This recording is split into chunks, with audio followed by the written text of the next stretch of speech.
All right, let's see if I can get this going. What is up, everybody? Welcome to another episode of Side Draft Racing, another broadcast, I should say. It looks like it may be just me today. Andy may be coming in as well for a little bit, but for the most part, it's going to be me taking you guys to the Glen, Watkins Glen, for the playoffs. We're excited to get this going. Qualifying is about to start.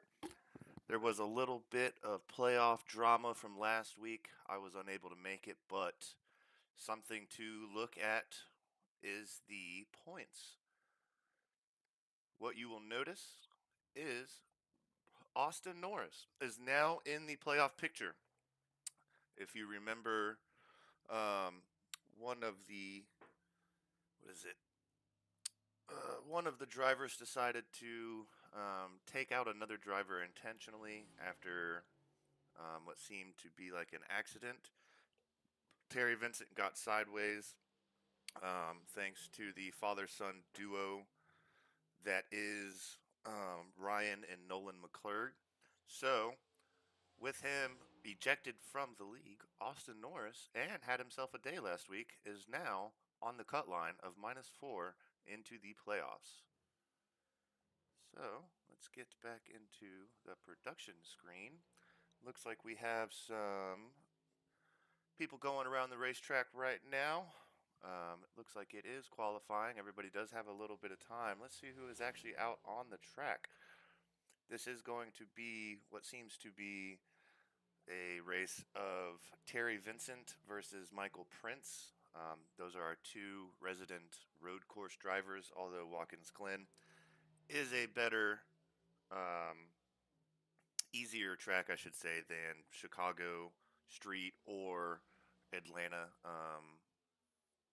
Street that we did as well earlier. So should be a little easier. And then I'm also going to try to figure out why there's no volume on the SDK. But let's see, who else is out on the track?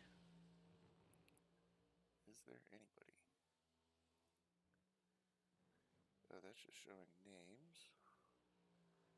There's Keith Fallon in the 40 car. Looks like nobody has completed a lap just yet. Oh, and Tyler Smith is sideways on the qualifying. Never a good sign. Let me see. SDK. Ooh, desktop audio.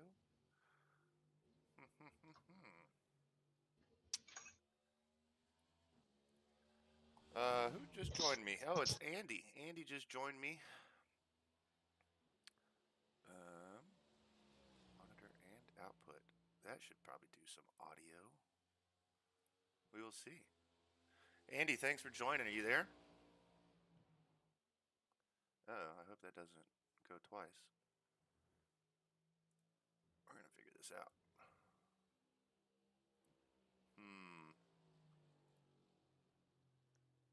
Desktop audio.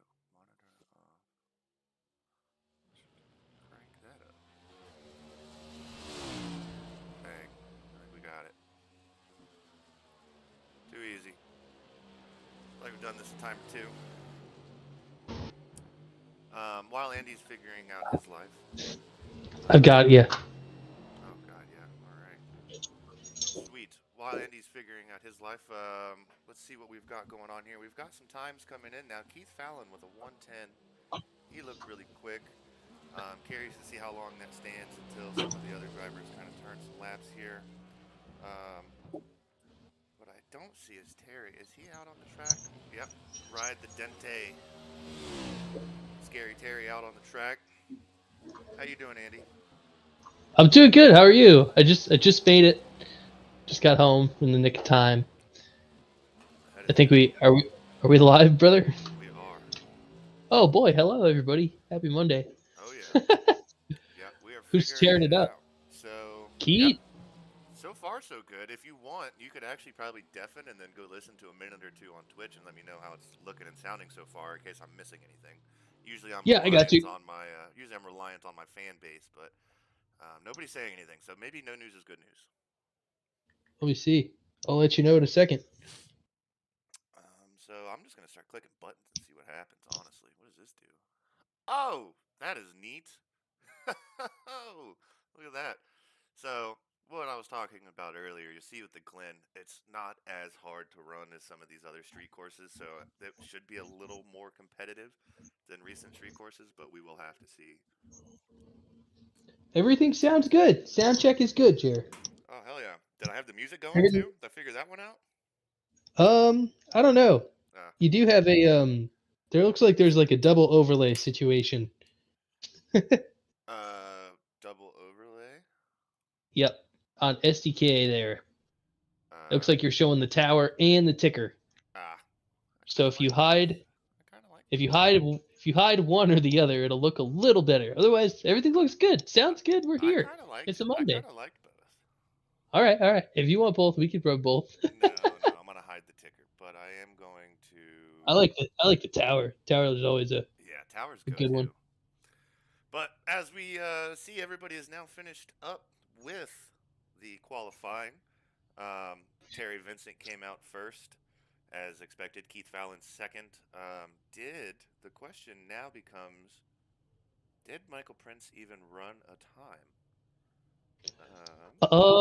No, I'm not seeing it. Yeah, so Michael Prince going with the same strategy of just intimidating in that intimidator car through the field, starting from the back to give himself a sort of challenge, I would assume.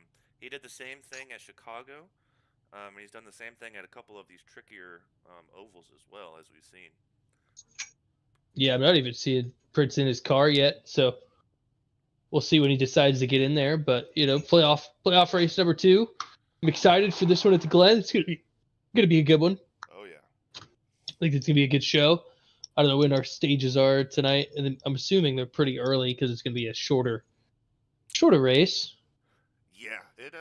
Yeah, it's taken him over a minute to get around this track. A minute and 10 was the quickest, so I would not expect any more than 40 laps probably.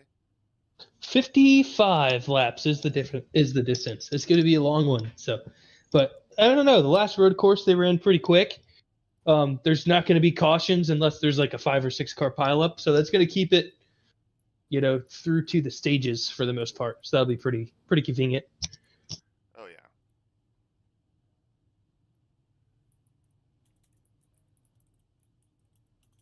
Just excited though to see like who comes out on top of the road course tonight because we saw like that performance for Michael Prince at Chicago Street Course, and Keith was there. He just didn't have the overall pace, and then Terry Vincent, big mistake at Chicago, but now I feel like the story tonight is Keith has speed, so we might see a different road course winner, for the third time this season on the third road course, which that'd be pretty impressive. 3 road courses, 3 different winners, showcase a little bit of talent. It's not just one guy that's got the speed. I So I'm agree. excited for this one. Yeah, I agree. I think it'd be a lot of fun. Are they going green immediately? And no warm up lap needed on these road courses. They are getting out to it immediately. And as everybody knows, this first turn is going to make or break the whole pack instantly. Kind of want to see. Yep, and there it is. It looks like, if I'm not mistaken, that is Ryan Castleberry who is sideways. No yellow was thrown. He did not collect anybody, but he did end up into the wall, as expected on that first turn. As they kind of beat me to the turn, I should say, on what was going to happen there. But hopefully they start spreading out a little bit and hopefully start racing a little cleaner. I want to keep an eye on this Michael Prince, who's already seemed to collect a few spots, because he's going to be coming up quick as he's trying to get around. It looks like Danny Jackson right now. Yep. Prince is zooming. He's looking pretty good. On the backside of Jackson as they exit carousel there. Terry Vincent's already checking out here early. Oh my, he's already a second and a half ahead of the competition. So as long as he Yeah, can the just battle for second's pretty good with Keith Fallon, Dango Meglin. They're teammates though, so I think they're going to work together to try and go out there and beat Terry Vincent. I saw Chris Mackey though early, stopped on pit road. It looks like he had a hold at the beginning of this race, maybe a potential penalty.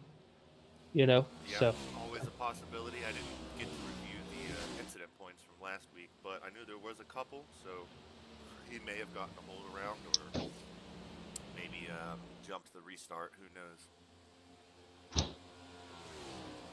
Yes, But sir.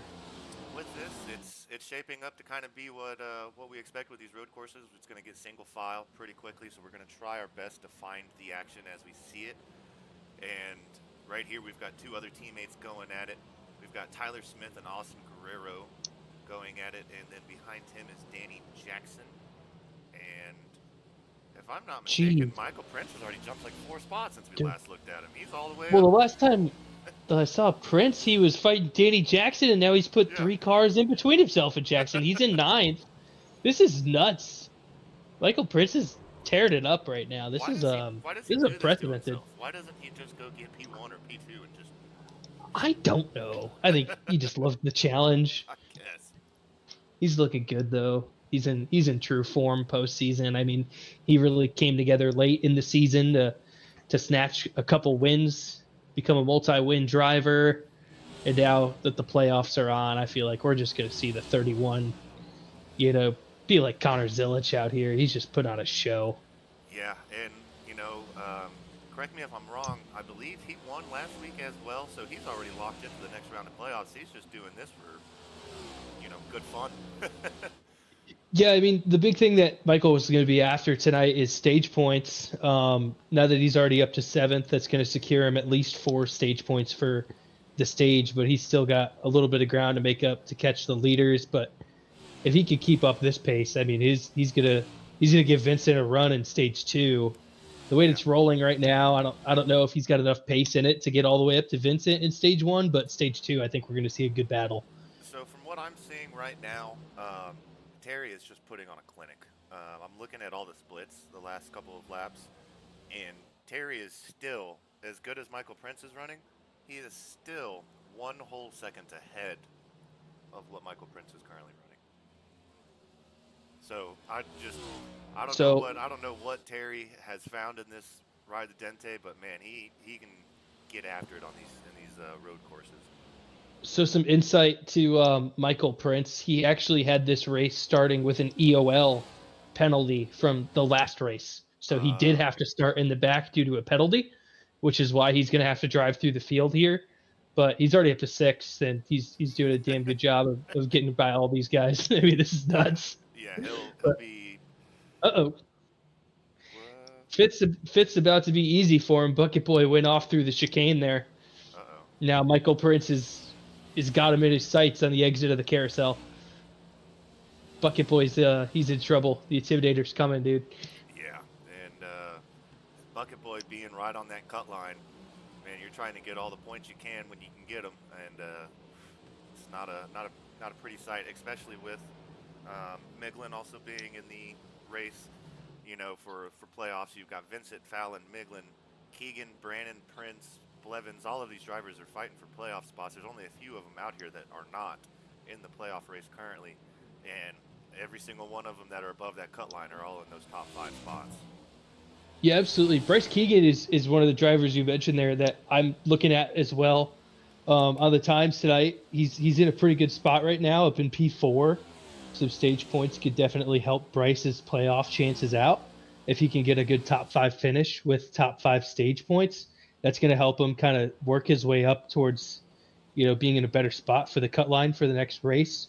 I don't know if Bryce has a winning car tonight. We haven't seen it since the preseason shootout, but Bryce is in a pretty positive position to set himself up better for next week if he can capitalize tonight. Yeah. One thing that I try to tell everybody is if you can just point your way to the next championship round and just keep pointing your way through it, all you got to do is win one. That's all you Yeah, got to and do is you got to win that last one. Talladega, dude. Talladaga's the race that I would have circled if I'm a driver that's just trying to point my way into the next round. I mean, I'm trying to get through this round, and then my shot is at Talladega. And if I'm Bryce Keegan, he won that opening preseason shootout race on a super speedway. He's really good there. Bryce, I've drafted with him. You've drafted with him. We know he's a good super speedway racer, but he's also a darn good road course racer. We're seeing that for Bryce tonight, up in P4. So if Bryce can pull together, top 5, both stages and maybe even get a little bit better finish of that in the end of this one, he could circle Talladega in the next round and hopefully, try and get himself into the championship round. I think that's Bryce's ticket in. Yeah, I couldn't agree with you more. But like you got to look at Stephen Blevins, another great super speedway driver. He's just waiting on that opportunity to get out, and stretch his legs on those 2 mile, two and some change courses. I'm excited to see what happens, but everybody knew that we've got to get through this.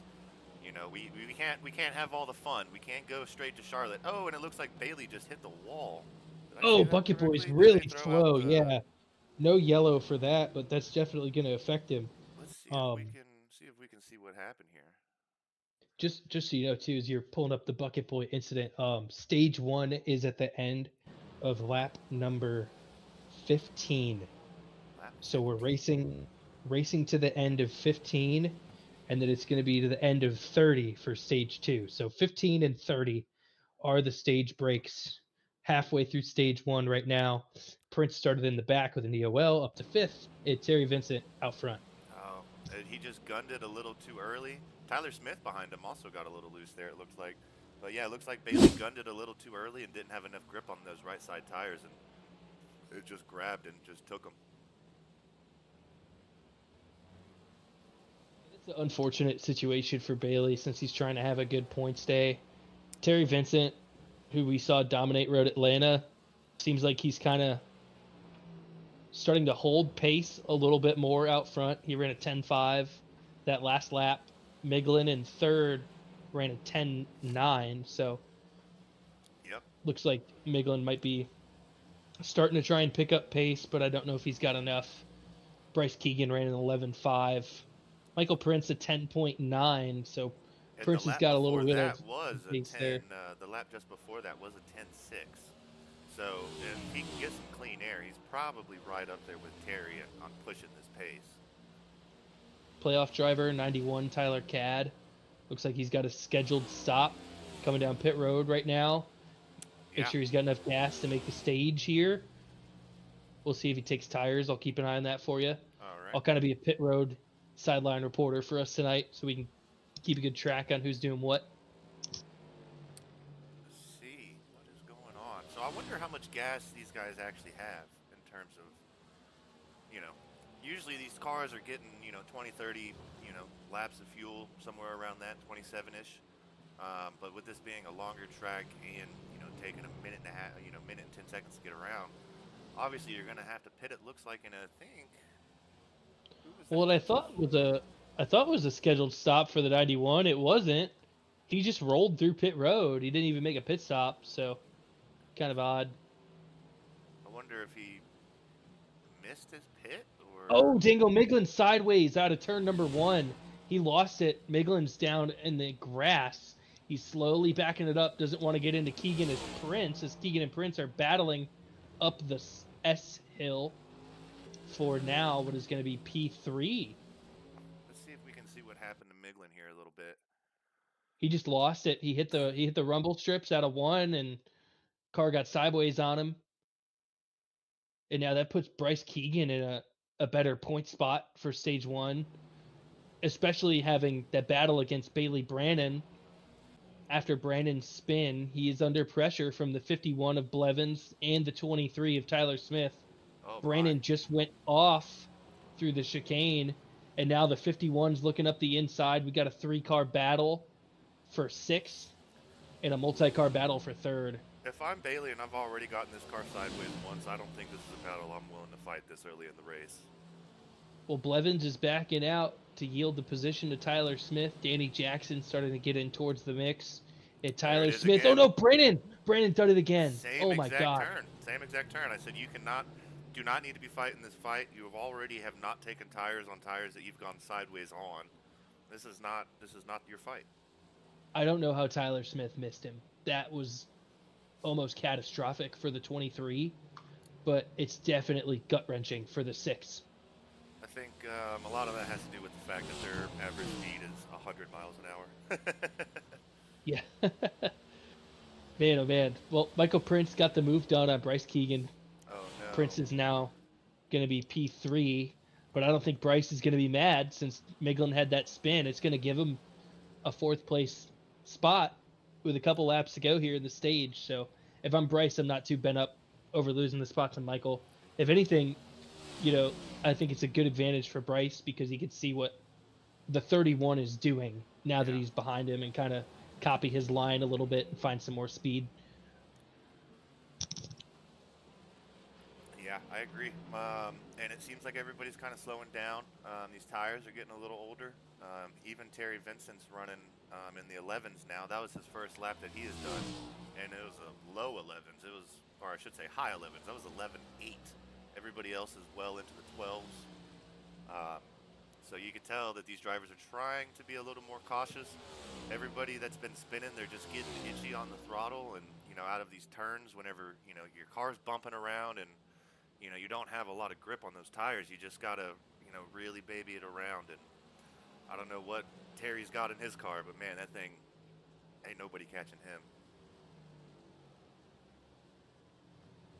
And then there's a huge gap from Prince to Fallon. So Keith Fallon's running pretty damn well, and Prince is 7 seconds behind him. So I would expect Prince to try to get out in front of him early on the next stage, but I think everybody's kind of solidifying what spots they're going to end up for this stage break, and that's probably all, pretty much where everybody's going to be. I don't really see any other big battles. Castleberry's out. Castleberry left the race. He's Yeah, out. yeah, I saw him get loose a couple of times, and Ryan, we love you, buddy, but we understand road courses are not your thing. Yeah, it's Just okay. frustrated. I'd be frustrated too. Chris Mackey's a lap down. Austin Norris is a lap down. That's going to have a little bit of implication here for wave arounds at the stage. Terry Vincent working through some lap traffic. Let's see what's going on But here. Keith is starting to look a lot better on this long run. I mean, I know he's like about a half second off of Terry, but 5 seconds. he's still holding. I mean, half second off of his lap pace. Yeah. But the thing is Keith's times are very consistent from where he's been over the last 5-6 laps, especially on long run to hold good pace like this. Um, it's looking good. It's looking promising for Keith, but Michael Prince is starting to really light up the timesheet, and Bryce Keegan behind him is definitely learning from the 31. He's picked up the pace. Yeah, and Chris that's what you Matthews want to got see from damage. a young driver is adaptability. Hey man, you're running better. You can get by me, but I'm gonna follow you and see exactly what in the hell you're doing, and I'm gonna do that. Yeah, I've noticed anytime that I race with Bryce, he has a very strong, adaptability on the racetrack where he can very comfortably change his line and quickly learn what the faster car is doing ahead of him and change his race strategy on a dime. And I mean, with him being the youngster, that's going to make him lethal tonight. He's looking pretty darn good. Yeah, Stage number 1 being P4. Great job, Bryce.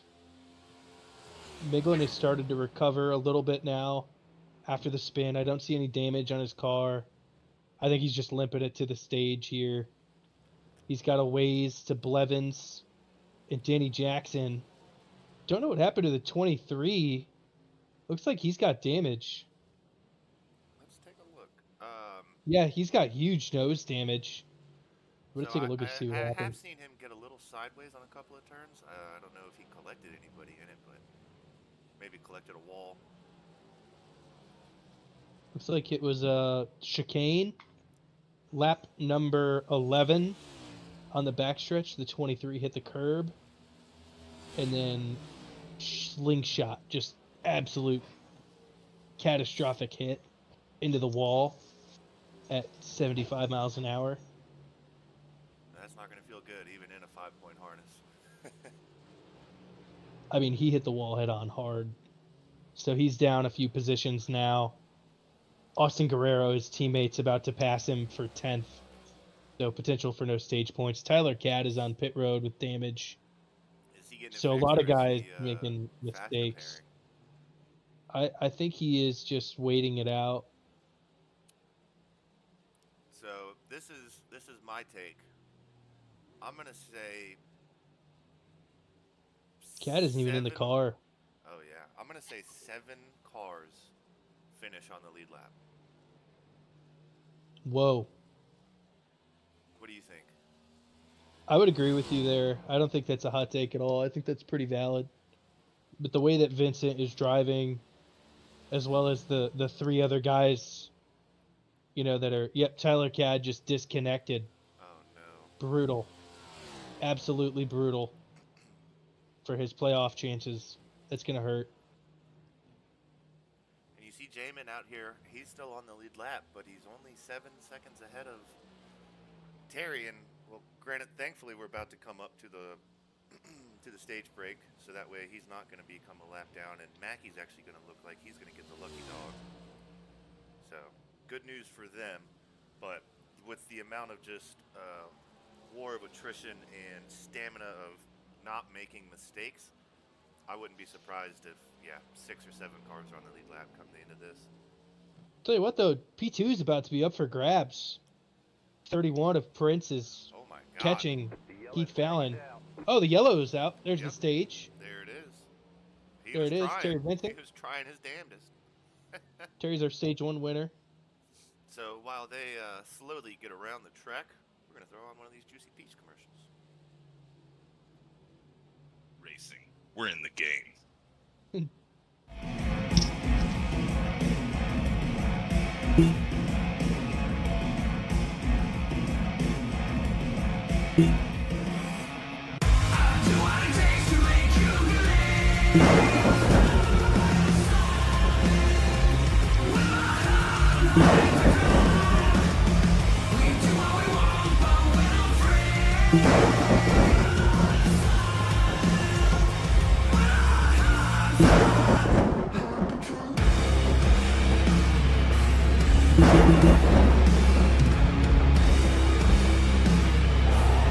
Gentlemen, start your engine!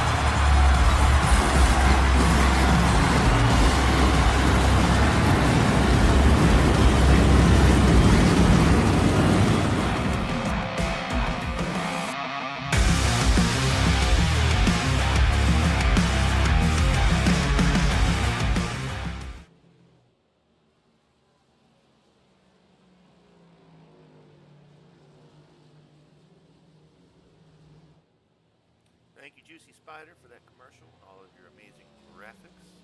Glad to have you guys as a sponsor.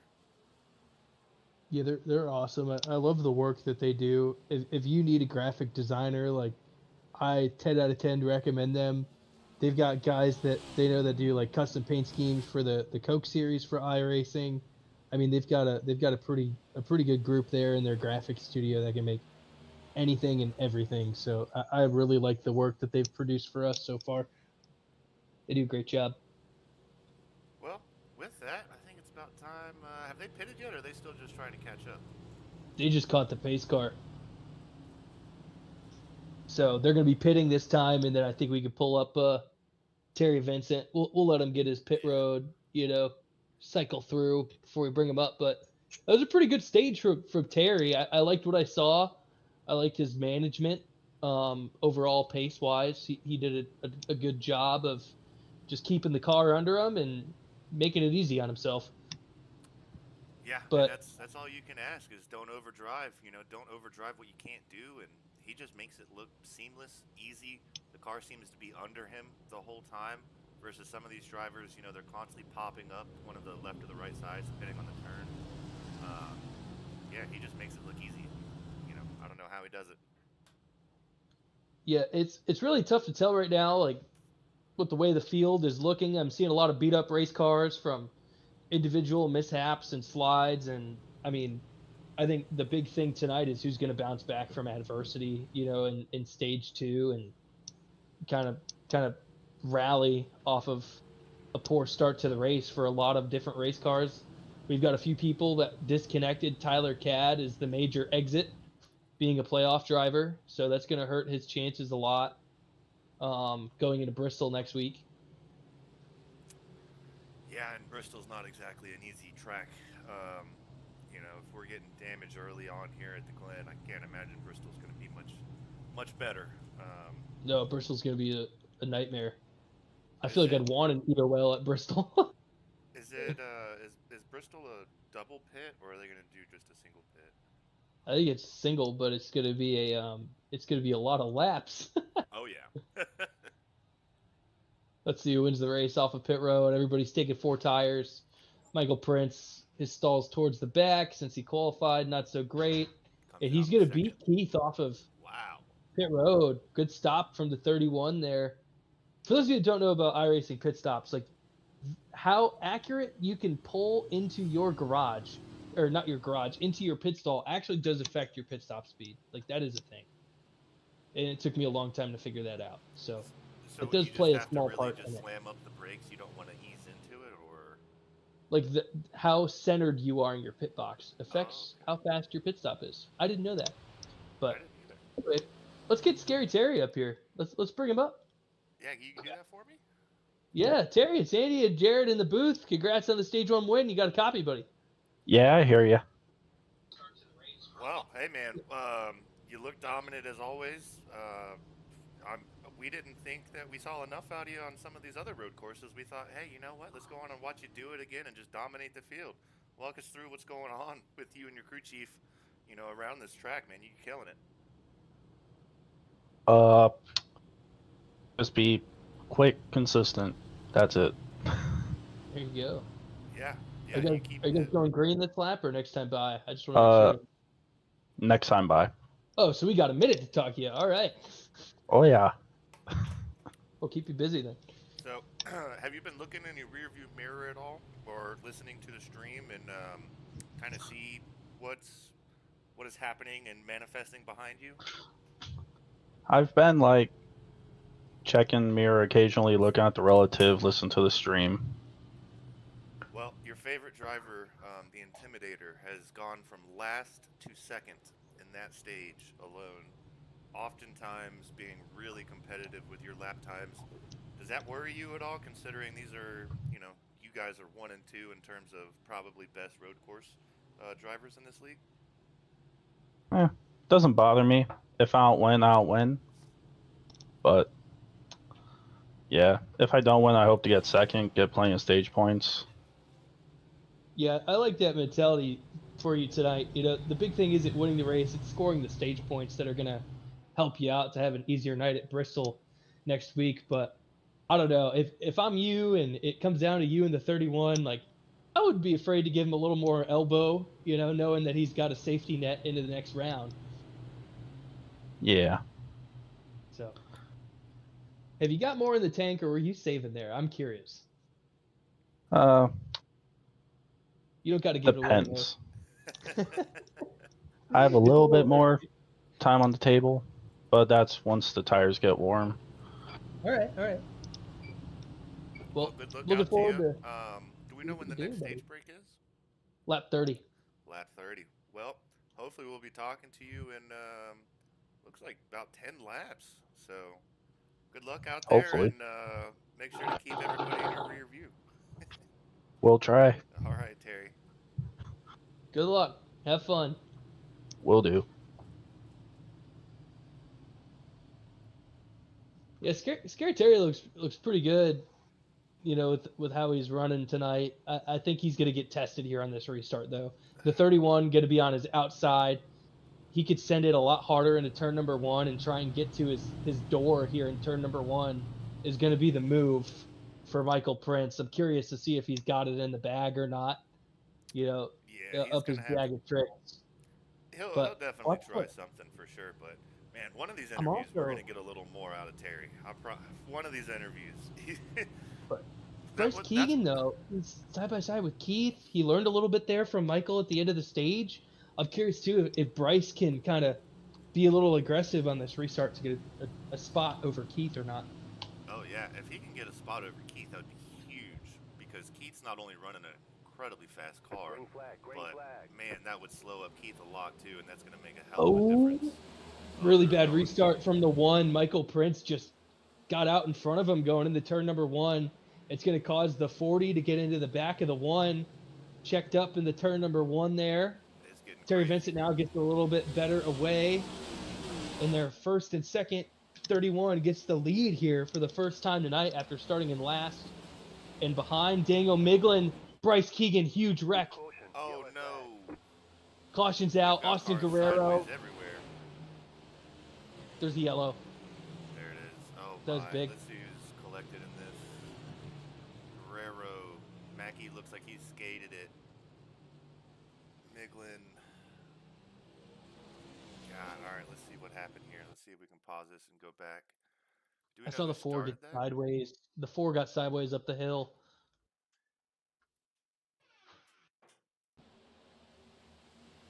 Here it is. It looks like there was almost a little bit of contact from the 21 and the he 4. He was already sideways when he made and contact. and Bryce Keegan backed out of it, and then the 4 just completely got sideways, and then Bryce just, I mean, there's nowhere for Bryce to really go What because that's when happened? you're gassing it for the straightaway. I'm curious what happened to Austin Guerrero here because he. I think he made the He same just locked move. his brakes up. Oh, he saw. Oh, he caught the grass. Just lost that whole right side. That grass Yeah, is so sharp. he shut off the tire barrier there, or that little rumble strip, and then I think you're right. I think he did hit the brakes, and the way that his car got unsettled from that, he like shot to the right. It completely disturbed the car. Yeah. A lot of And people then that got forget him. that all of these different angles of attack, you know, with all of the weight of these cars hitting these different positions, like, you know, you may not realize it, but, you know, 90% of the weight of your car could be on that front right, and if you lock that thing up or spin it out, you know, you're going in a direction. You know, I wasn't too good at physics, but I know you're not going to go straight. Yeah, for real. I mean, this is going to be got a crucial moment in the race because it's going to give us a short run for this stage now. It's going to give us a very, very short run for stage 2 since we're only going to lap 30. The question is, all these guys put tires on. Like, if you're in the back, do you take a set now, get track position, and then stay out after the stage, or even just put gas in it and then run this tire set longer since you're not going to use the tires nearly as much?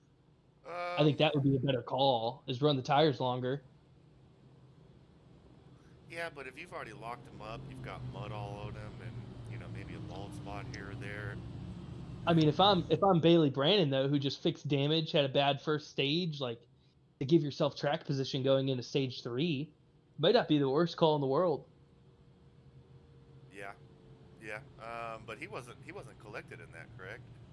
Yeah, exactly. I'm saying Yeah. for the guys that weren't involved here, I think it opens up strategy a little bit. We'll see what they do. I don't know if anyone's going to take for fuel. We'll With only see. 10 laps, I don't think anybody is. The 21 of Keegan's up pit road. Big damage there for him. No surprise there. Yeah. Guerrero on pit road.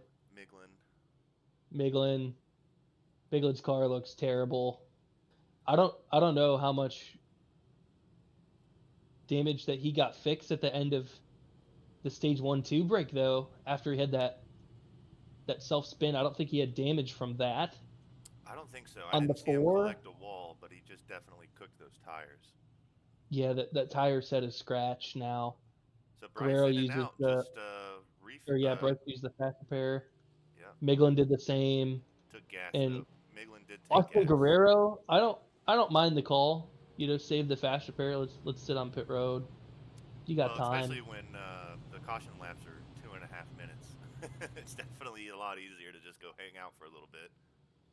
Big winner from this whole scenario. He's not a playoff driver, but he's now in 4th. That's Danny Jackson. Guy in 5th, Brian Matthews. And then after that huge incident in the chicane in stage 1 for Tyler Smith, this is going to move him up to 6th. So Is Tyler Danny Jackson Smith not in the playoffs? He doesn't have the playoff banner on. Let me see. So that might be a shame on his part. Yeah, he's on the cut. He's above the cut right now. Okay, so Danny Jackson is a playoff driver. He just doesn't have the blue banner on his windshield indicating that he's a playoff driver. All the playoff drivers are supposed to have that teal banner on. So put it on next week, Danny. Yeah, shame. Otherwise, you're gonna have bad juju, and you're not gonna need it anymore in the round of 8.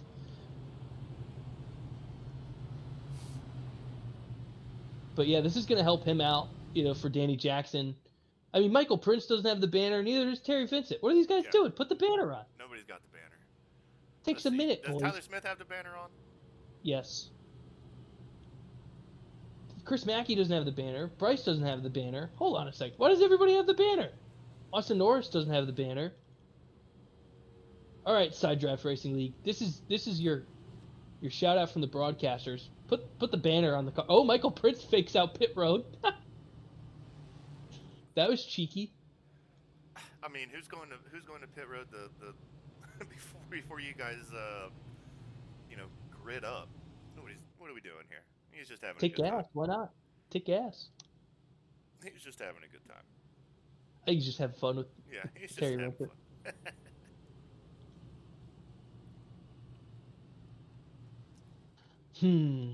Well, This is interesting. I know. Well, it looks like we do have a little bit of time. I may have to take a jailbreak break here. I'll keep an eye on things for you. I think you got a good minute. All right. Yeah, we got at least 2. You got it before they go green. You got a minute. You got time.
They specialize in all kinds of roof repair, gutters, you name it, chop house restorations.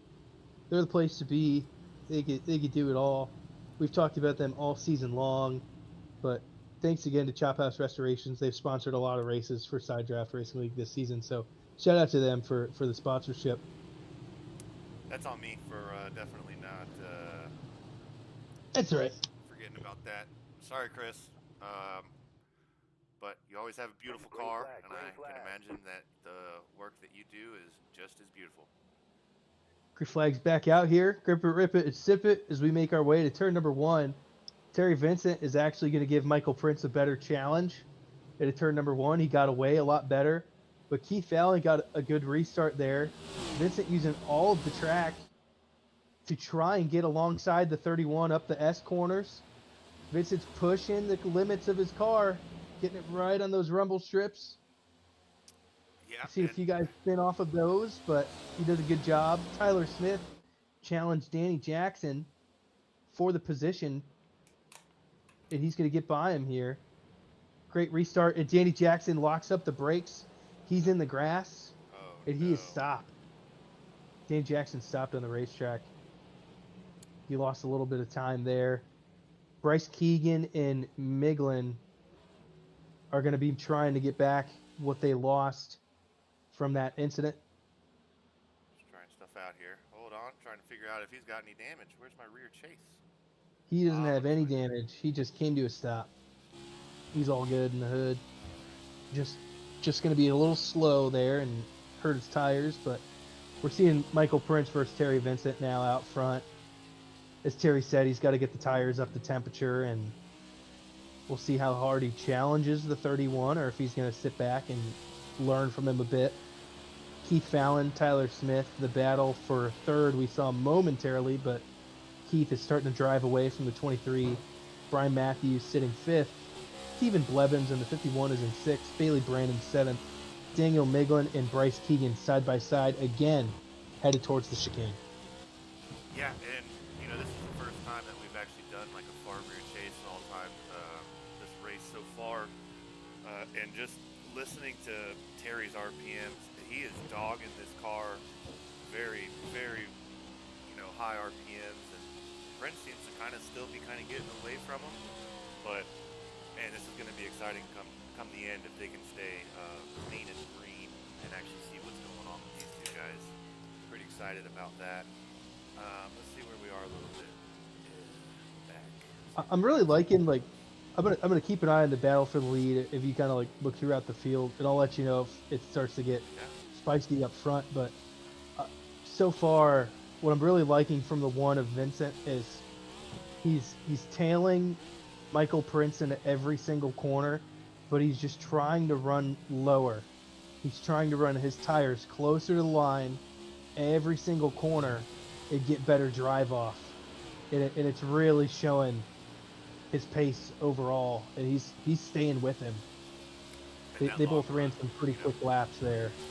Keeping those tires clean and fresh is going to definitely help them in the long run. I mean, even They this both lap ran a alone, I've noticed he 109.8. closed the gap by a tenth of a second. We'll see there through, I don't know if you're watching, but through the carousel, Terry Vincent did a great job of just staying lower, keeping those right side tires closer to the white line, and Vincent looks really good. And Michael Prince makes a mistake. He's going to give the lead back to the one. Overshot the corner there. Yeah. And that's what you can't do, is you cannot let Michael Myers, Scary Terry, Caution's out. down. Caution's out. Caution is out. Who's in the grass? No, not off the board. Let's see, what happened? I think it's the 57, Austin Norris. Rewind a little bit, see if we can find what happened here with the team. Kind of back it up a little bit. I'm not seeing anything for the 57. Don't know why this caution was thrown. Oh, we at the stage break? Are we done? I mean, we got 3 more laps in the stage. Huh. Unless I'm mistaken. But I'm not seeing anything major here. Yeah, I don't. Maybe iRacing threw one out for a spin out or something that was recoverable. They thought It maybe was race getting in the control. way. Race control caution. You said it was a race control caution? Yeah, I'll do my investigative research here. Try and see what happened. You know what it probably is? They're probably throwing it a little earlier, considering. Oh, showing Stephen Blevins and Brian Matthews. Let's go find out. Let's see what we can find. I'm seeing the 51 alongside Bailey Brandon, second to last corner. There it is. Found it. Uh-oh. Going way too. And it was a synchronized spin. Wow. Would you look at that? That was, if synchronized spinning was a competitive sport, I think that these two would be champions of the world right now. I mean, was the Olympics have synchronized swimming close enough. There There it is. I mean, found it. the way that they both slid and stopped too at the same spot, that's pretty impressive. I mean, it's rare instance, brings out the yellow there, and wow. I mean, look at that. All right.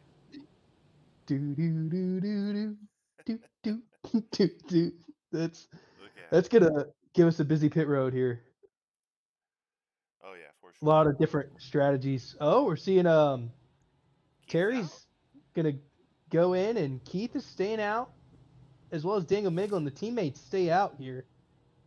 Well, They said we don't want gas, we want stage points. That's what they want. They're gonna get a green, white, checkered stage here. Unless. Oh, wait a minute. They may caution this to the stage. And that might give them the stage points. I don't know. If that's the case, why would anybody have pitted already? Yeah, this is a strange instance. Well, a lot of guys took different strategies here for tires. Guerrero Bryce Keegan, first car off of pit road. I think he was fuel only. Guerrero took 2. And then it's Terry Vincent, Michael Prince got buried in the field. Bailey Brannon, then Brian Matthews, Daniel Jackson, Earnhardt, Hey. Tyler Smith. Hello, race control here. That was stage. That Okay. is the stage. So who's the Yep. stage winner? It would have been Terry. Okay, good to know. Terry Vincent, Yep. stage 2 I winner. Look at that. I do DM you guys saying when stage, just an FYI. Okay, thank you. Yeah, we've got so much going on I can't even check. I figured that's why I jumped up here. I'm like, that stage. Yeah, we're in streamer right. mode. I don't even hear it either when OBS is open. So thank Fair you enough. for the info. Okay, love you, bye. Yeah, love you, bye. Thanks for the intel. All right, that's Brian Bozick, race control, letting us know that Terry Vincent on the stage. So All right. I guess we could call him up to the booth now that he pitted. This is kind of weird. Yeah, we'll get him. All right, let's bring him up. Terry, it's Hey Jared there, Mandy boys. in the booth. Hey, what did I That was say? weird, wasn't it? Yeah.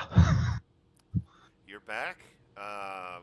Walk us through your scary 10-lap sprint with Michael Prince there. We saw he made a mistake and you capitalized, and you did exactly what you said: is keep the car under you and good clean laps. And look where it got you. I did have a couple sketchy moments on top of the S's, but was able to keep it straight. But I don't know how that happened. Yeah. Yeah. Well, Yeah, we it saw seems like a bad restart there from you when we went green in stage 2. What happened there? Just didn't fire off well, or? Wrong gear. Oops. Oh no, Yeah.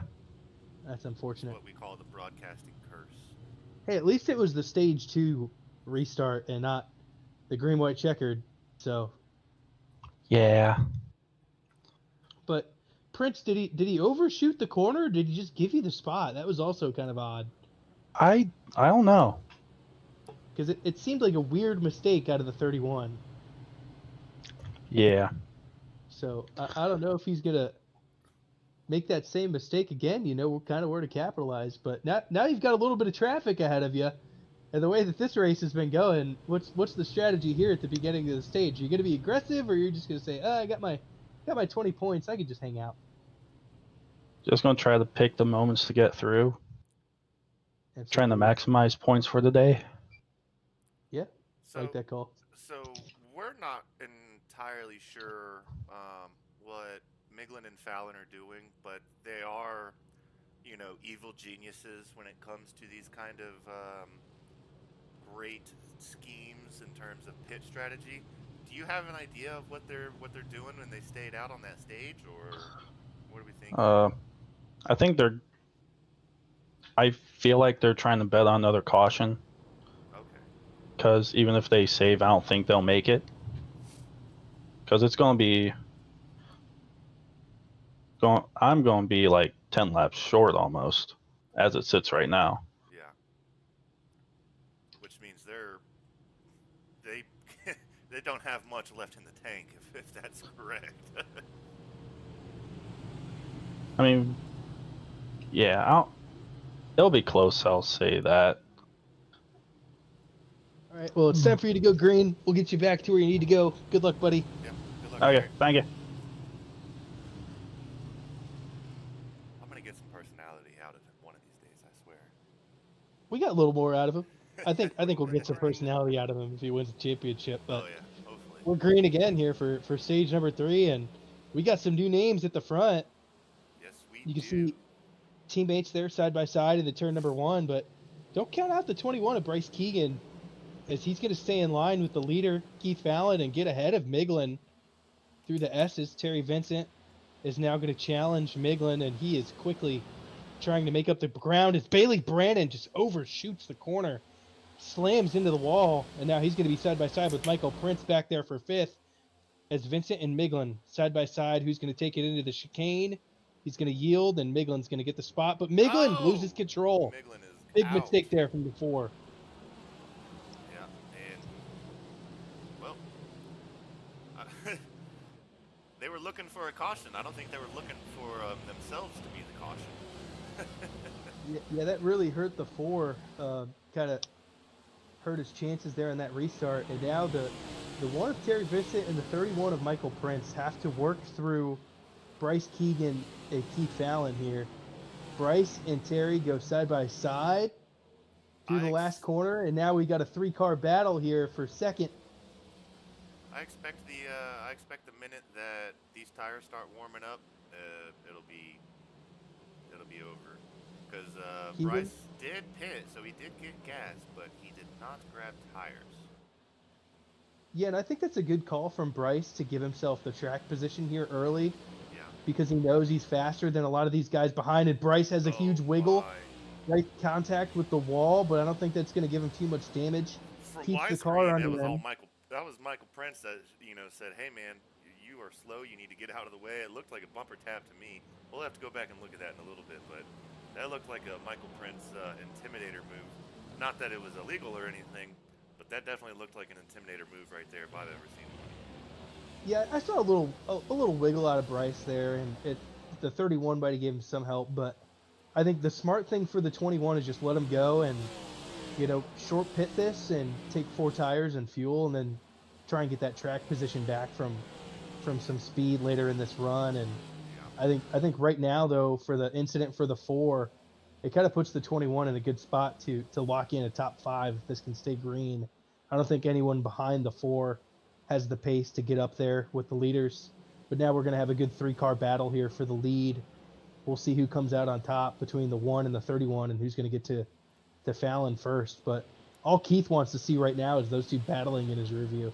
Yeah, I would not be surprised if Terry gets right behind Keith and then Michael Prince takes the alternative line to try to slingshot both of them. That is what I would be expecting. Here, we're actually gonna go look and see what we can do here for some. Go rear far. All right, through the carousel there, we saw a little bit of a moment from Terry running a wider line. Keith Fallon did a pretty good job of setting up a good group of corners. Fallon's looking good, trying to hold the lead as long as possible, but the pressure from the 1 is gonna start to take place here. They make their way down the front stretch across the stripe. It's Fallon, Vincent, Michael Prince as they are single file again into turn 1, but Fallon, he's running all the way out towards that wall to get as much speed as he can to set up the S's. Doing a pretty good job there. You're seeing these 3 drivers all with a lot of speed and different ways to find it right now on the racetrack, and it's a pretty interesting battle. It's a lot of fun to watch Fallon and Vincent kind of run away on the long run speed here, and then these turns, Michael Prince seems to make up a lot of ground. That wasn't his best turn right there, but typically whenever he's not in the grass a little bit there, he's making up a lot of time on his turns, which is really helping him out. It's really strange, Oh, Terry Vincent's gonna shoot the inside there, the 40. He gets the move done. Michael Prince says, "I'm coming too, buddy. Don't you worry." I think the 40 might be pitting here. Nope, he's staying out. I think he said, you know what, they're quicker, and he knows right now his best chance of staying with them is, kind of learning what they could do and getting back hooked up with his teammate who got around Bryce Keegan for 4th. Back behind this group, Bailey Brandon, it looks like he made another mistake though. Let's go see what Bailey's. Oh, look at Bryce. Look at Bryce coming up. Oh, he overshot that turn a little bit. He had to let off the gas, so he didn't lose it. Bailey completely overshot turn 1. Lost some track position there.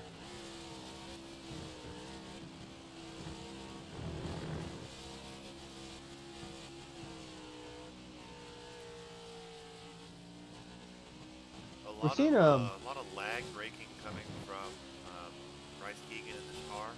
Something that a couple of the front runners I hadn't heard as much, via RPMs, but he had a pretty decent run there on Micklin for a little bit. See if we can get back to him. How's Bailey doing back here? Surviving. Yeah, Bailey lost a little bit of track position from that overshoot in turn 1, and he's now under pressure from the 45 for the 6th spot. I think Bailey's fast here, but he's made a lot of mistakes tonight, and he really just needs to get the car under him for the rest of this race if he wants a shot at the top 5, which I think would be my goal if I'm the 6th at this point. Terry Vincent is doing a great job of managing the pace, though, ahead of the 31 of Prince. Yeah, with 20 months to go, this is by far our longest stage, and we're already seeing a lot of drivers, halfway, on the other side of the track from Terry Vincent. So there are going to be a lot of lap cars probably coming. I think as long as if you're Bailey Brandon, just stay on this lead lap and, don't overdrive this car and end up in the wall, and then now you're taking a, 5-minute hit for no reason. If you're giving up 1 or 2 points, it's worth it for you to finish on the lead lap. Yeah, the thing to note is the gamble here from the 40 and the 4 to give themselves this track position at the start of this stage, and they're honestly doing a really good job with these older tires to hang with the 2 leaders and make lap time. Miglin right now is significantly quicker than his teammate in 3rd, so I think we might see a position swap from them if the 4 can stay clean. Yeah, that's a big So I'm really curious to see, though, if this strategy could play out for the 2 of them or not. But Miglin was the fastest car on the racetrack that last lap.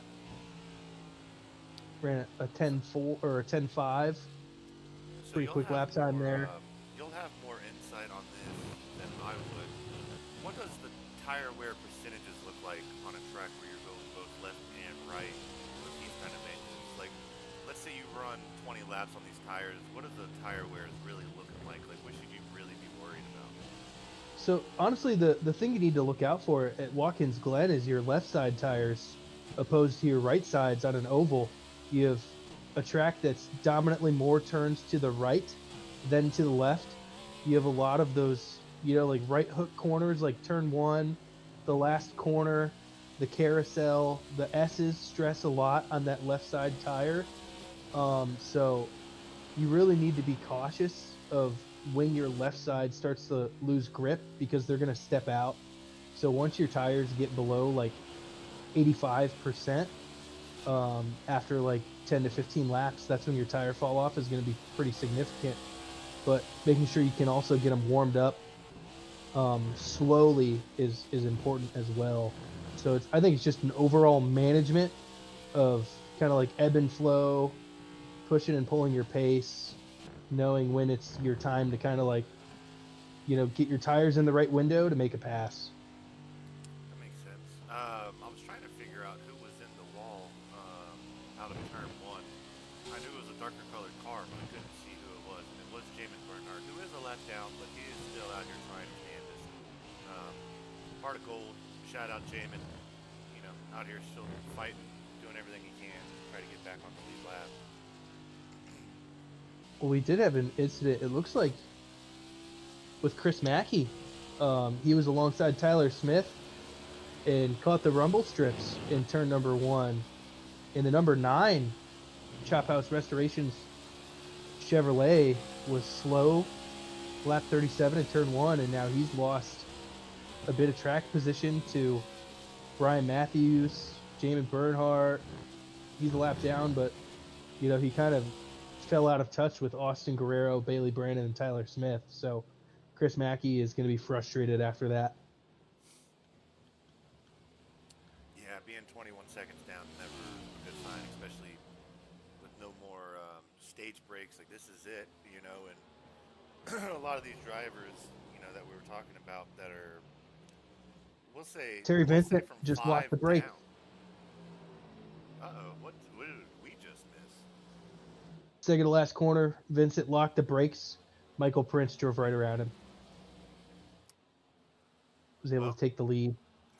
But Vincent didn't lose much time to the 31, but he did lose P1. So now we have a really close battle for the lead here.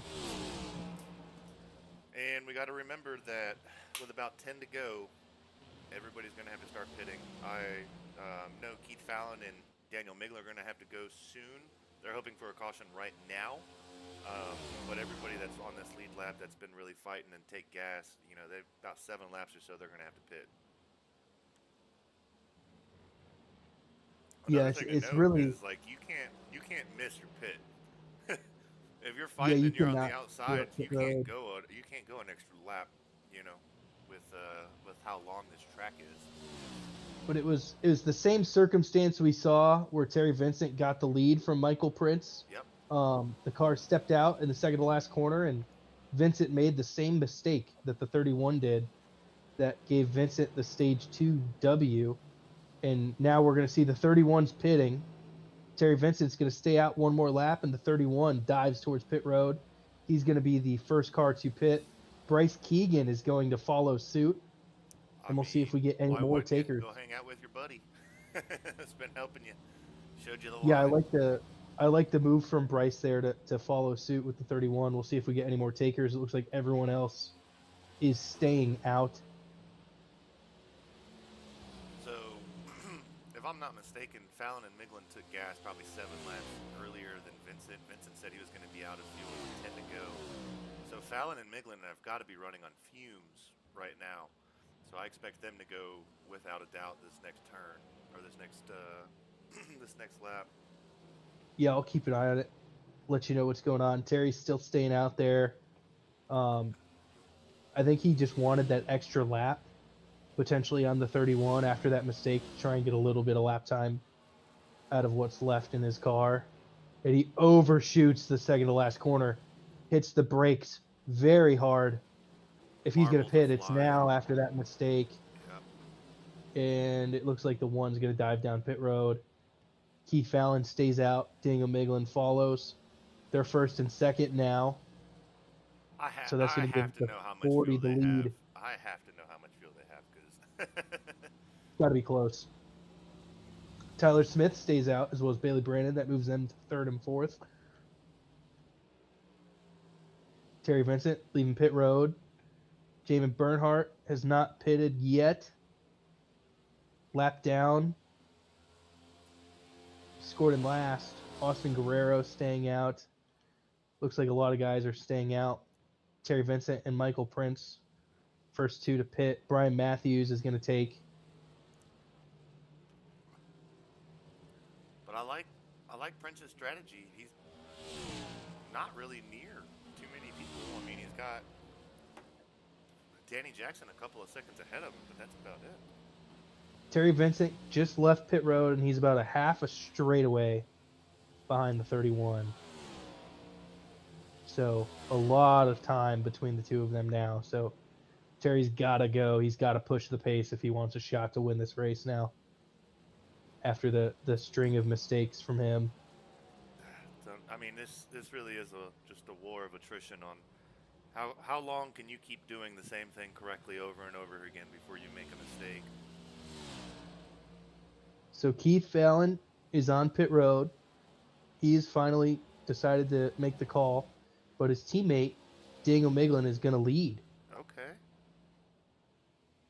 Interesting strategy call from the 4. Oh, did he take gas after that restart where he was sideways? He may be pretty decent. No, he stayed out with his teammate there at the stage. Yeah, and then right after that, remember we were said that we were hoping, or that they were hoping for a yellow, and then Miglin No, was the one that he ended up kept it on sideways. He kept it. on the track, Oh man. and then he passed his teammate, worked his way back into top 4, got around Bryce Keegan, and he's stayed out since then. So I would assume this is the pit stop lap for the 4, and he is going to dive down towards There pit it is. road. Tyler Smith made up a good amount of time with some long run pace, as he is staying out another lap.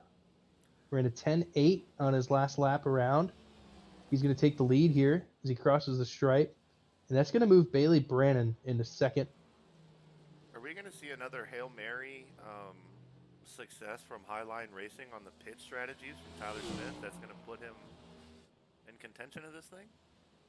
Well, at this point, he's losing time. Terry Vincent, I think, has made a big mistake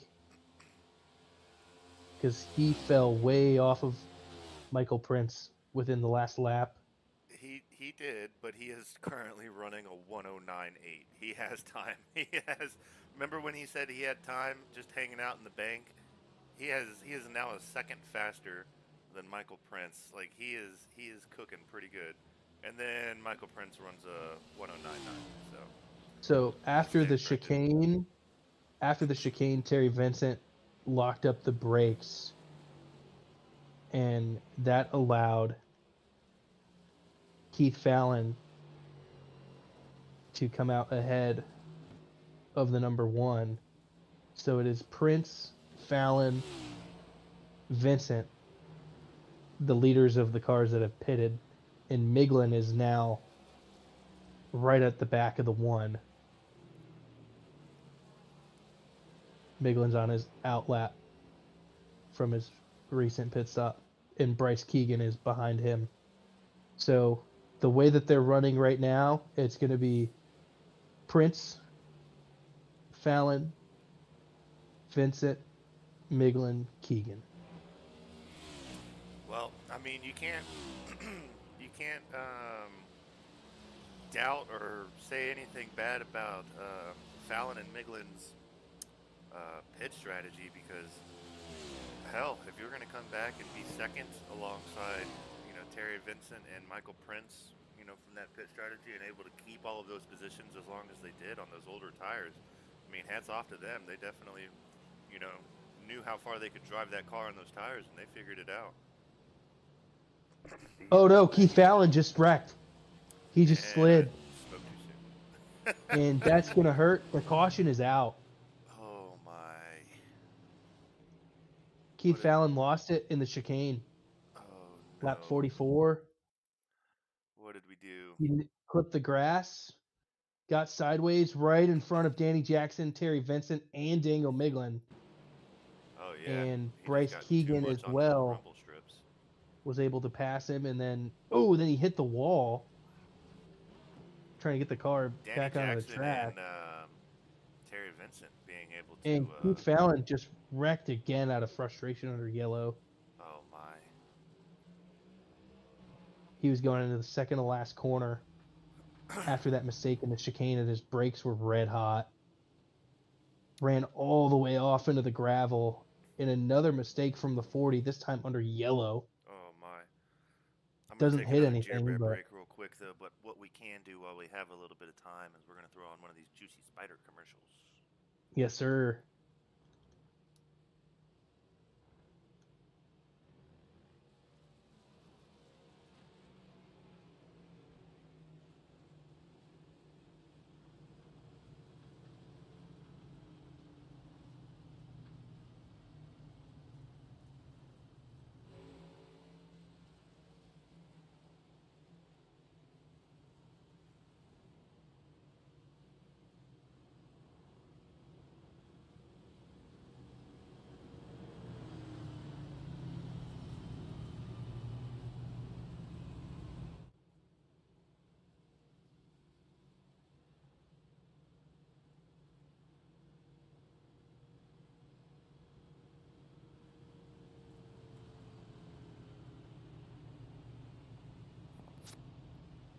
All right. We are back. Look at all the Yeah, marbles they pulled up all over the track. well, the dynamic of this race is pretty much changed because Tyler Smith was the leader. He had not pitted, and neither had a few other race cars.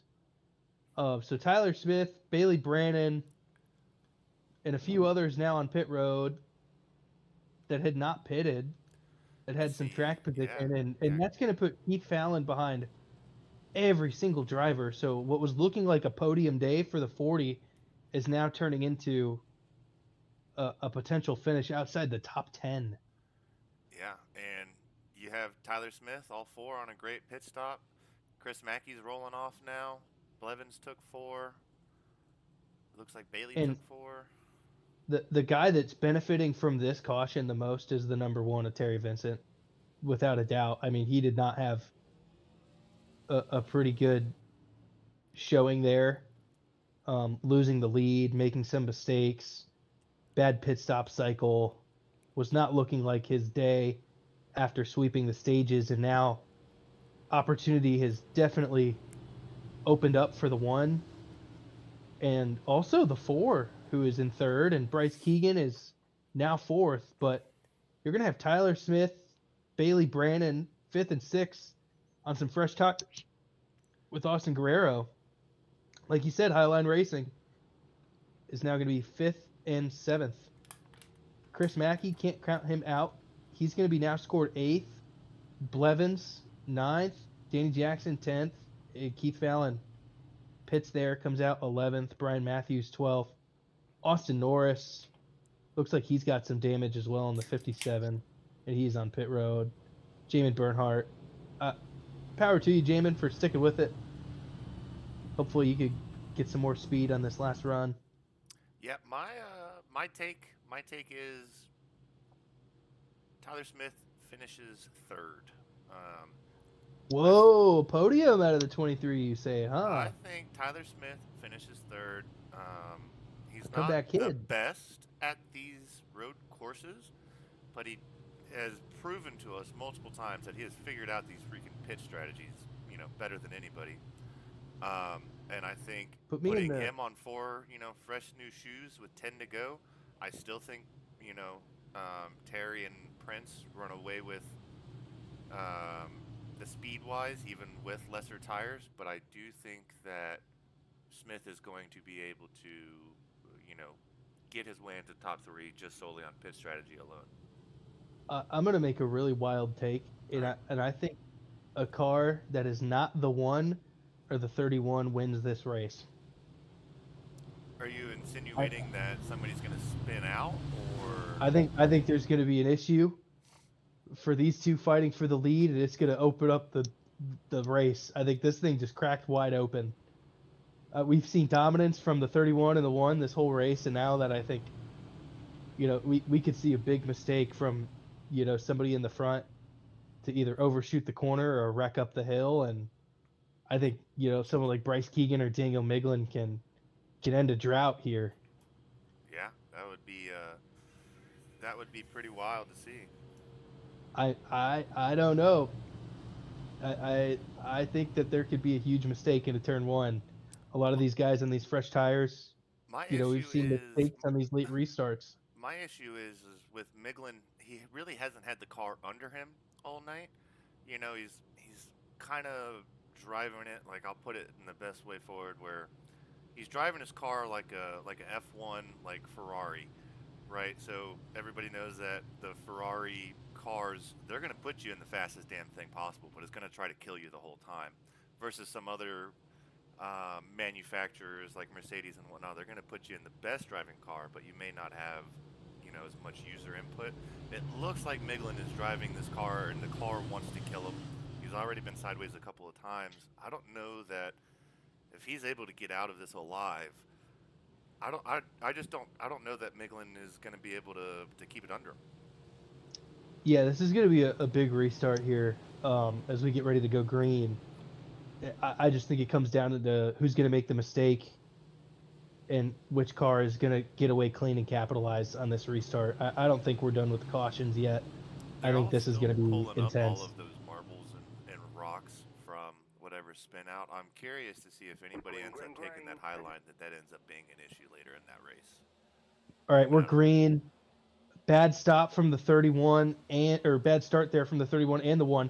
Look at Keith Fallon all the way up the inside, and there's the contact, and the caution's back out. Well, Tyler Smith's days looks to be just about over. Damn. Oh, no. Why did I have to say he was going to podium? Oh, what happened there? The 40 just cannonball runs up the inside there on the restart. I understand if you guys got away slow, but that was just an absolute send up the inside. Yeah, I don't know that we can do that. To try and get that move done. Yeah, we're gonna go to Chase here. We're gonna really see what's going on. I mean, that was a gutsy move, and there's the EOL for the 40 after that.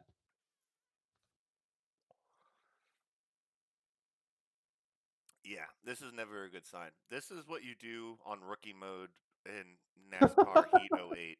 This is what you do is you use people as bumper cars. We don't I don't think anybody was anticipating the 40 to do that, and it definitely disrupted Tyler Smith. But the problem there with the 40's move is I think it's okay if he keeps the car under him, but the fact that he lost it right there. Yeah. without the help of the 45, and then it just disrupts everybody. You know, after your mistake to bring out the yellow, and then Yeah, now we're you playing get the bumper 6 cars. sideways, and then he hits the 6 after the 6 was stopped.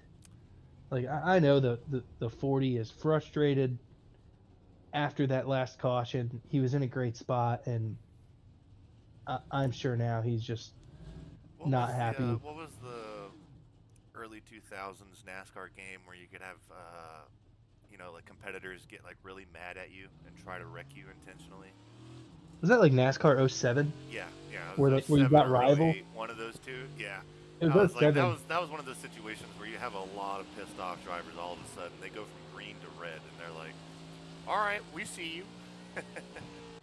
Well, the notable moment from this restart to look at besides the yellow is because of where they were lined up when the caution came out. Terry Vincent was ahead of the 31 and is now being scored first. Oh, wow. Michael Prince just barely clipped the rumble strips into turn number 1, and Terry Vincent shot to the outside, used all of the racetrack, and right when that caution came out, Terry Vincent was in the lead, Prince was in second, Miglin third, Keegan fourth. So what I have noticed from Terry's restart after 2 cautions ago is he took that far outside lane out of turn 1. I think it was purposeful because he knows that that is what Michael Prince likes to use. But now that Michael Prince is on his door and he has the lane that he wants, I don't think that this is going to help Terry all that much. Well, it was a really bad restart there from the 31. The way that they all stacked up on that inside line, as I'm kind of watching it back again. He didn't get away well in the restart zone, and then he kind of had that shallow entry into 1 and got his right side tires too far up the curb, and it shot him out. And he really had a bad exit in turn 1. So at least he's going to get that second crack at it. Yeah, but is any of the top 4 on better tires? Bryce? I think the top 4 is all about the same stuff, but Chris Mackey pitted under that last yellow. He was one of the few that stayed out and was able to take tires there under the last caution, so he is now 5th with fresher stuff. Austin Guerrero, Daniel Jackson, so 5th, 6th, 7th on fresher tires. Brian Matthews has had a consistent day within the top 10, kind of shuffling around 5th through 8th. He is 8th right now, but the 28 hasn't had a bad run. He's kept his car pretty clean all day, so we'll see what he can muster up. Austin Norris in 9th, and then everybody from 10th on back has just been involved in incidents. Yeah. But it's given Jamin an opportunity here. I mean, I know he's 12th, but for a day where he's been running like dead last, he's like, keep wrecking, boys, just don't wreck me. Like, Yep. Hey, we're just keeping her alive as long as we can. yeah, he's hanging on by a thread. But we're gonna see Terry is gonna choose the inside lane.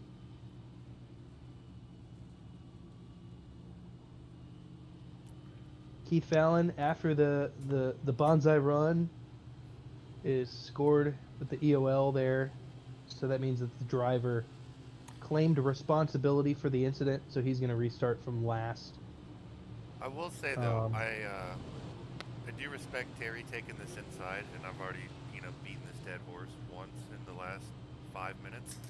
But both of their best laps is Terry running the inside coming out of turn 1 on the restart, and Michael Prince on the outside on the restart. So now we have 2 drivers that have their preferred line, and I just think it's going to be a lot of fun, but tired of beating that dead horse. Curious to see where this is going to go. It's going to be a shootout.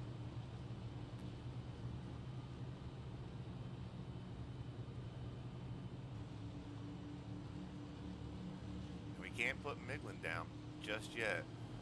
He's still battling. Yeah, this is still anybody's race as we get into the green-white checkers here. Is it going to be a green-white checkered, or is it going to be 2 green-white checkered?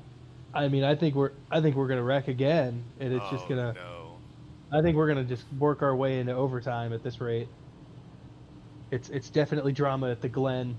You think somebody else is going to shoot inside, or? I don't know. think if we can get out of turn 1, I think we're alive. I think we're good. I don't think we'll see another one. It's the Glen of Dreams, man. Everybody's hanging on by a thread right now. I don't know what's gonna happen out there. If I'm Miglin, Keegan, Prince, Vince, if I'm in the top 4, I'm happy where I'm at. Yeah, I would just kind of get on the radio and chirp and be like, "Listen up, guys! Like, go battle it out." But if I'm Bryce, I'm like, I just want a top 5. Everybody, don't touch me. Yeah, please, just leave me be. Don't touch me. I'm scared. I just want to finish the race. Like. Well, it's really Miglin we got to look out for if somebody shoots that inside, because this is where it's going to happen. Green flag's out. Vincent does not get away well. Bryce Mackey Keegan shoots in. all over the in. back.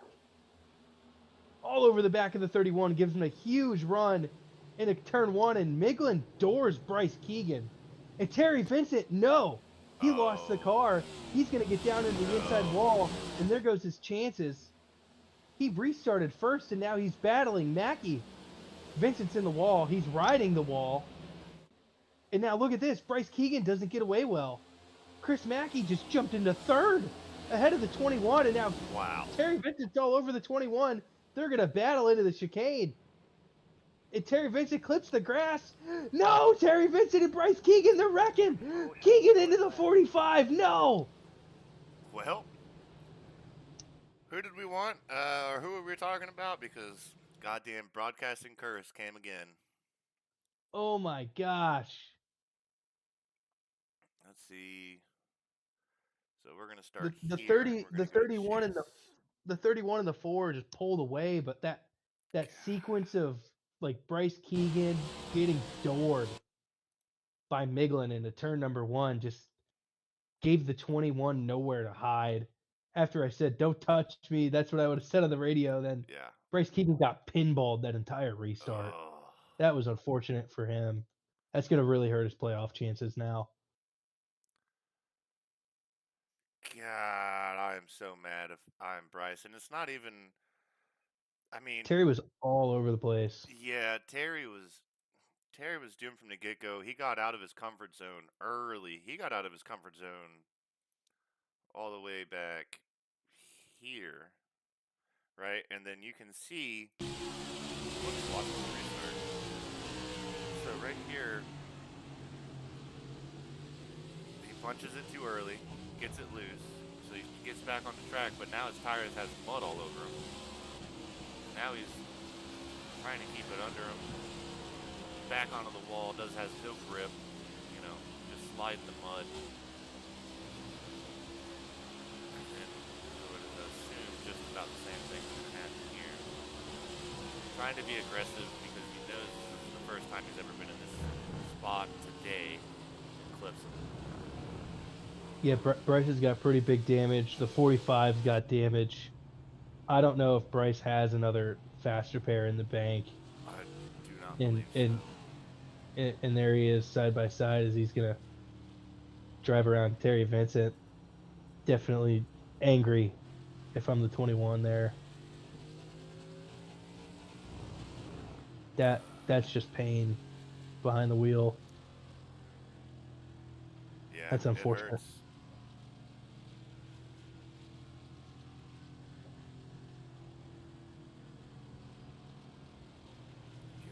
I mean, we've seen a good, consistent season out of Bryce too, and I mean he's been a cut line driver.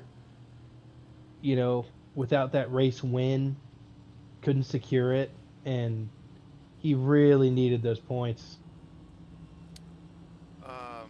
He has been running good all day though, so hopefully there's enough stage points. We can actually go, since we've got plenty of time, we can look back and see how far away he was and make some, random assessments here. So we do know. Oh, she was -8. Okay, well, we know Tyler Cad's a non-factor, so Bailey and Bryce probably jump him for sure. Austin Norris, I don't think, has done really well on the stages, but he stayed alive. But yeah, he's gonna have to. He's gonna have Bryce to. is He's gonna gonna have have to to. crush Bristol. There's no way around Right. it. Well, he needs to get this car fixed to the best of his ability, and then try and get past the 57 to just beat him on points today. Yeah. And Bryce is going to take tires. Doesn't look like he has a faster pair left. Bryce is just going to sit in the pit box now. He takes lefts. I think that's all he's got left. And now we're going to have our first overtime restart. Yeah, that's understandable. Terry Vincent had a faster pair, it looks like. Or just had minimal damage on the car after the contact with the 21. And yeah, Vincent didn't seem to have a whole lot of damage. He luckily, because it was in the chicane, he barely touched him and got him sideways, and then was able to go around him. So if anything, he's got a little front right damage on that splitter, but I don't think it's gonna be enough to warrant trying to wait to fix. Two restarts ago, with the 31 was the control car. He had a huge mistake into turn one. He clipped that curb and lost the track position to Terry. I'm curious here on this restart. If I am Chris Mackey in third, am I going to push Miglin around the 31 and try and beat him on the outside towards the S's? And then go try and get the 4? Or do you restart behind the 31 and potentially go 3 wide? With unfortunate circumstances, one of the two-headed monster is down. You have to work together as the two unsung heroes, two Davids and one Goliath.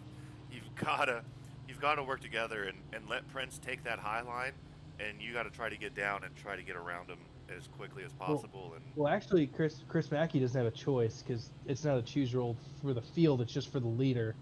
Sorry, my mistake. So Chris Mackey is going to start behind the 31. And it does look like Prince wants the inside lane, which... Yeah, so that's going to... I don't know here for Michael Prince. He's got to execute turn 1. We've seen him struggle there a few times on these restarts, and Daniel Miglin had a lot of mistakes in this race, and now he finds himself in row number 1 on our first shot at overtime, and now a lot of these drivers in like 5th, 6th, 7th are like, could this be my shot? If I'm a playoff driver trying to make it to the next round that's down on points, if you're, like Danny Jackson, Bailey Brannon, like what do you do here? How sendy do you get? You have to. I mean, realistically, turn 1 is going to determine the race. It's pretty set in stone. I 50-50 agree with Michael Prince's decision to go on the inside lane. That's not his fastest line, but it is the safer line, and hoping that if Miglin were to overshoot the inside line to try to win this, that at least he overshoots it high, and if you're high and he's on the low line, he doesn't slam into you in the process. I think that's kind of the thought process. Well, yeah, if I'm Danny Jackson, I'm sitting here. I'm like, okay, I'm gonna get Michael Prince everywhere we can, and we're gonna try to take this low line. And even if Danny Jackson can pull out a second out of his ass, being on that cut line, that's gonna put him way up there. Yeah, it definitely would. I mean, without the stage points that some of these guys have scored today, with a lot of the mistakes we saw early from the 18, this 9, the 6, it's definitely gloves come off time. And I'm curious though, after we saw such a good showcase of Michael Prince, the mistakes have stacked up since he lost that lead to Terry Vincent. Now it's time to see if he could, be perfect for 3 laps here. Is the pace car is going to roll off, or 2x2? Michael Prince is going to lead him into the restart zone. Green flag is out. A He gets a good good jump on the restart. 4. Good He's going restart. to clear him. He's going to go he's going to high. take his high line. He's going to take his preferred line. And the 4 almost clips him into turn 1. But look at this. Chris Mackey got a great drive off the corner. Bailey Brandon No. sideways. And Brandon lost it. Caution's out. I don't know if Bailey Brandon was the cause of that. I just saw his car. We'll have to Yeah, he was the cause of the caution, it looks like. Looking back at this, it looks like there was another car as well. It looks like the 51 of Blevins No. overshot turn 1 and he spun. We're just taking out playoff drivers. What are we doing? So Blevin self spun, and then Bailey Brandon, I think he just drove it way too hard, trying to stay in line with Chris Mackey there, and he got tagged. I think Brandon you just see this? Hold on. Wait a minute. Far Chase Tyler Cad collects his rear quarter panel hard. Tyler Smith. Yeah, Tyler Smith collects that thing hard. Let's take a look at this with Tyler Smith. Oh yeah, he did give him a shot into 1. Yeah, that's a hell of a shot. You can't expect that car to want to turn after you give him a shot like that. And sure enough, Yeah, I think it was enough to that back left unsettle him. I mean, I think Tyler Smith didn't expect his breaking point to be that early, and just hurts. That hurts for the 6. Yeah. I wouldn't say that he caused anything. I mean, he got sideways, but man. It's gonna move us to the double overtime here. Oh my. Unlimited attempts. Is it really? Unlimited attempts, I'm pretty sure. Oh my God. We just got to get through. Just got to get through 1 overtime.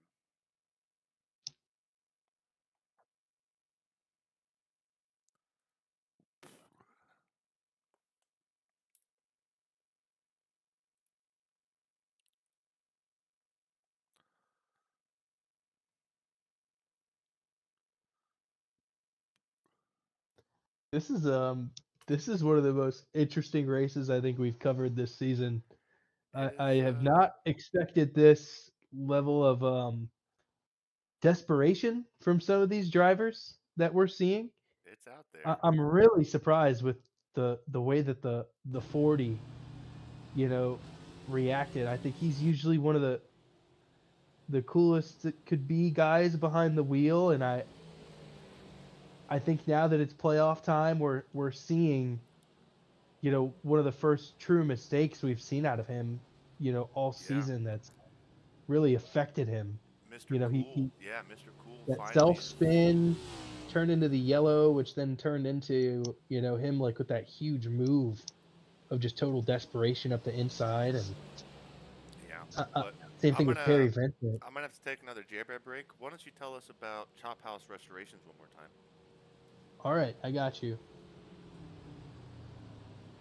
So today's sponsor, folks, is Chop House Restorations. They do a lot. They're down there at Ackworth, Georgia. Chris Mackey, he's the sponsor for the race. It's a locally owned and operated roofing and storm restoration company, and they are known for their commitment to quality, integrity, and customer service, whether it's storm damage, insurance claims, or retail roof replacements. Chop House brings a hand-on, trustworthy approach to every project. They specialize in insurance claim assistance and full roof replacements, retail and storm damage roofing, gutter installations, commercial roofing systems, new constructions, and multifamily projects. There's not really anything you need to. Oh, sorry, that's just whatever Chris Mackey told me extra. But yeah, they're down there in Ackworth, Georgia, roofing, exterior restorations, Chop House Restorations. If you got any needs down there, storm damage, XYZ, Chop House Restorations is there for you. So hopefully if you need something done for your roof, Chop House Restorations got you covered. And we're just gonna shout out his paint scheme here for a second because they're still single wide. They're not even doubled up yet. Let's look at, if you want to know how good your roof is gonna look, let me show you something here. Let's just take a second to look at this car. If I can find like a decent, we'll find something. Nope, no. TV3 there. TV3. This car is immaculate. And the stream may not do it justice, but there's a lot of stencils in there as well that just look great. Shop House, they've sponsored a lot of our streams. They've been really good to us. Chris Mackey's been a good dude. He's, outstanding member of this iRacing league. So if that means anything about his character, that means that he's going to make sure that your roof is taken care of in that beautiful Chop House number 9 car.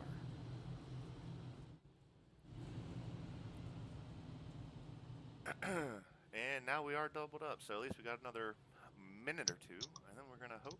Well, another shout out for Chris Mackey. Sorry to jump in here, but Full Send Racing podcast. They just started their first couple episodes on the YouTube, and it's Chris Mackey and a few others that contribute to that podcast. They talk about NASCAR primarily on his podcast. So if you ever want to hear some more from Chris Mackey and the guy that's behind the wheel at Chop House Restorations and the number 9, Full Send Racing podcast, episode 1, went live a couple days ago. So go check that out if you got some extra time. I wish I could hear more from him in our broadcast. Yeah. Maybe we'll get Chris Mackey in the booth for a Maybe little more than an interview one day. We'll start hearing a little more from Chris Mackey. Sorry, buddy, for the slide. It was funny. We might hear from him tonight if he could pull off the podium. He's in a good spot to do it. But you know what? A driver that you talked about a few times is the number 23 Alani Toyota, Tyler Smith. He is at a. He is back, dude. He's right there. I mean, it's our second chance here at overtime. And Tyler Smith has been a sleeper all season. Been really good at coming back from these types of situations, and well, he was a sleeper when he was sandbagging his qualifying. All right, let's start with that. He was a sleeper. True. And then we told him to stop sandbagging, and he started P1ing and doing great. Here we go. Grip it, rip it, and sip it. We're green again. The 31 and the 4 are stagnant. Oh, 31 finally gets away, but we're Vincent 3 wide. Is running the inside the same as Miglin did. What a move! Into turn number 1, he clears Danny Jackson. But look at this, Daniel Miglin and Michael Prince. Side by side, almost for the lead. They're working their way up through the S's. Prince has got him cleared for now. We'll see what Miglin can do.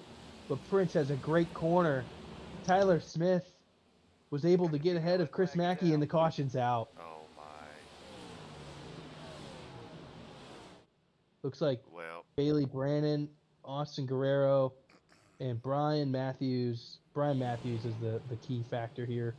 We saw Danny Jackson and Austin Norris side by side through the S's with contact, and then it turned to 28. Let's see what happens. There was like 1, 2, 3, 4, 5, 6 race cars in a very tight space. Oh. As the 18 and the 57 got a lot of contact there. And wow, that was a big one. Well, yeah, I'm going to figure this one out. Hold on, boys. Something to note, Jarrett, this is now the last chance at a GWC. Last one. Oh, thank God. It's not unlimited. It's just one more. Oh, yeah. Looks like Danny Jackson and Austin Guerrero get in it. Danny gets sideways out of it. Bryce Keegan, once again, gets dumped by no fault to his own. Danny manages to hit Keith Fallon, Brian Matthews, Bailey Brannon. Holy.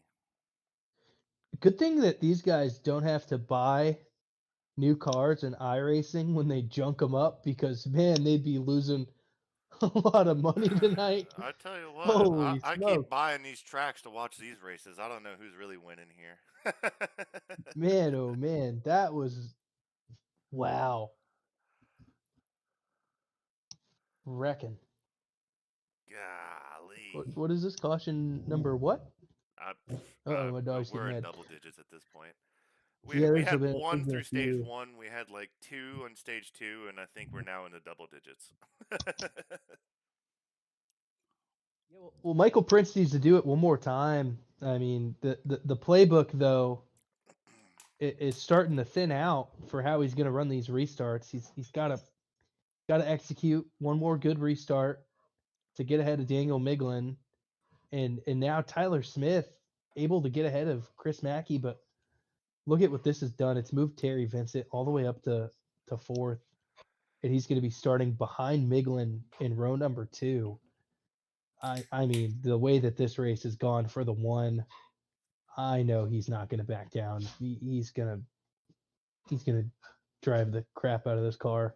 I would. I mean, Michael Prince has a safety net. He already has a win under his belt. Like, why not try to send it and try to get a dub? I think that's probably the scariest thing about Michael Prince is the fact that, he's doing this for the love of the game, but the 3 cars behind him are doing it for their livelihood. Yeah, there. I mean, especially where Tyler Smith is at. He's not really on the cut line, but I know he wants a win in the playoffs. Yeah, this is I don't know if I This want is to go for or against Michael Prince because I don't know what he ends up doing. Yeah, one If I mistake go out of the for him, 31. Uh-oh, I my don't want to dog's give getting him mad. the broadcasting curse. I just don't know. I don't know who is gonna prevail though, because I could see this being like it has been these last couple of restarts where they don't make it far and we get a yellow. I don't know if the race control is gonna keep it green no matter what. I don't know what's gonna happen here. I don't know what's in the race control cards. I hope it stays green even if they wreck in the back. So we'll see. But the 31 has got to fire off one more time, and he's got to stay ahead of the 1 of Terry Vincent. That's certain here. Like I said, you have 3 sharks on the water though, and I mean, not to discount Chris Mackey, he hasn't exactly had a very competitive car all night. I think he would agree to that, but I mean, you have 3 sharks all around you that have been running pretty decently all night. Like, this is just terrifying. The 51 of Blevins was given an EOL after that last incident. Bryce Keegan he's in the car on pit road, but he's not moving. Well, considering this is the last green white checkered, I mean, if you go out there now with a lap down, you're stuck where you are anyways. Yep. Well, this is it. I mean, we're getting ready to go one more time, and this is finally the one that's going to decide this race. I'm anxious if I'm any of these guys in the top 5 because the way that this race is played out, I have no idea what's going to happen. No, somebody is going to make a mistake. I almost guarantee it. We have 3 laps to go. You have 3 drivers that need a win. You have 1 driver that's doing it for the love of the game that's been driving great all day in Michael Prince. Somebody is going to make a mistake, and somebody is going to win this race that I'm going to use a bold prediction here and say it's not going to be Michael Prince.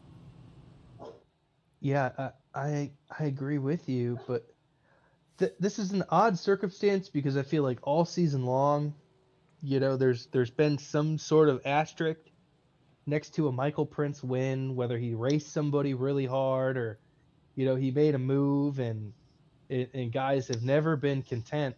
And I feel like today, no one's going to be mad at the 31 for a change. I think they're going to be mad at everybody else. That is true. Hot takes make it a little hot. Well, after It's losing gonna take, the McClurgs, I don't think it's gonna be that hot, but I don't know. I think the takes are going to be pretty spicy. They're going to be nuclear takes. I mean, not just hot. It's going to be nuts. I think the words are going to be thrown after this one. I mean, we might have to even after what play happened Mortal last week, Kombat. I don't know. Last week We was might, pretty nutty. we might have to play Mortal Kombat after this one and let some Street Fighter or something to let these guys settle the beef because There's going to be a lot of beef going around after this one. I think when you put them on a road course, everybody's like super friendly. I think they're like, yeah, this kind of sucks. Yeah, like road courses not fun. Nobody's good at them, except for a few. And I Or think that's UFC. UFC is good because then you can either ground and pound or you can really just get into submissions. Like whatever you're good at. I mean, Like I think if this was real and these guys were all in one room, there would be some fists. be like a Royal Rumble, like a This is WWE not cage match. We this just has keep not been tossing pretty at people in. all. I mean, I'm sitting here watching this race, and this has not been pretty at all for the league. And I know we've had a couple races where like Richmond one was a tough one with a lot of cautions, but these playoff races, man, oh man, this is gonna be dramatic stuff if this is how the postseason goes. I can't imagine if this is how the championship race ends. Yeah, I mean, there's hundreds of dollars on the line here. You can be buddy buddy with everybody as long as you want, but I mean, if that $200 means something to you, then you're gonna let it fly. You'll deal with the consequences later. All right, All right, pace one car more is off. time. Let's grip it, rip it, and sip it, and see if the Intimidator can get one more good restart and get the hell out of this race. Oh, his jump wasn't great, and the 23 gets a really good launch. Little unstable from the 23 into turn number 1. Tyler Smith sideways. He's going to lose it. That collected Terry Vincent. Moves Chris Mackey up to 3rd. Terry Vincent, though, keeps it rolling. Now he's got to get through Chris Mackey and Miglin to try and have a shot at 31 of Michael Prince. Michael Prince now doesn't care. Yeah, we just mail He's it trying in. to just bring the car home. He has not had the best chicane. Daniel Miglin overshoots the chicane. Oh, he's Big going to get a mistake black there. flag. He's going to have to give up some time for that. Terry Vincent, he got around Chris Mackey. Can he get around Miglin and challenge Prince for the win? I don't know. I don't know that I think he's he's going to have running enough out of time. room. If you give him 10 laps, maybe, but with 3, no, I don't think so. Chris Mackey's dropped off. And now who are we going to see in second? Terry Vincent or Daniel Miglin? I do not know. White flag is out. Last lap of the race. Michael Prince. He's in the lead. Terry gets him But here. Look at Miglin. That was a great run in the turn number 1. He gets really close to the back of the 31. He is. Miglin, fantastic. This is not over. We saw a desperation move into the chicane from Miglin last lap to try and make up as much time as possible. Michael Prince is definitely going to keep his eyes in the rearview mirror here. Daniel Miglin, another big send into the chicane. He's going to have to get onto the brakes, and Michael Prince gets a great exit. Miglin trying to hold on to the carousel. His car's looking really loose. Terry Vincent trying to get a good run, keeping his right side tires on that white line. He's all over the back of the 4. He's pretty close. 2 more corners to go for Miglin to hold on to second. Terry's looking to his inside. And now here we go. It's looking like Zilich and SVG in the last corner. Vincent, he collects the 4. They're both sideways. No, they're wrecking. Chris Mackey goes through. Keith Fallon goes through. Heartbreak for the 4 of Miglin. Terry Vincent.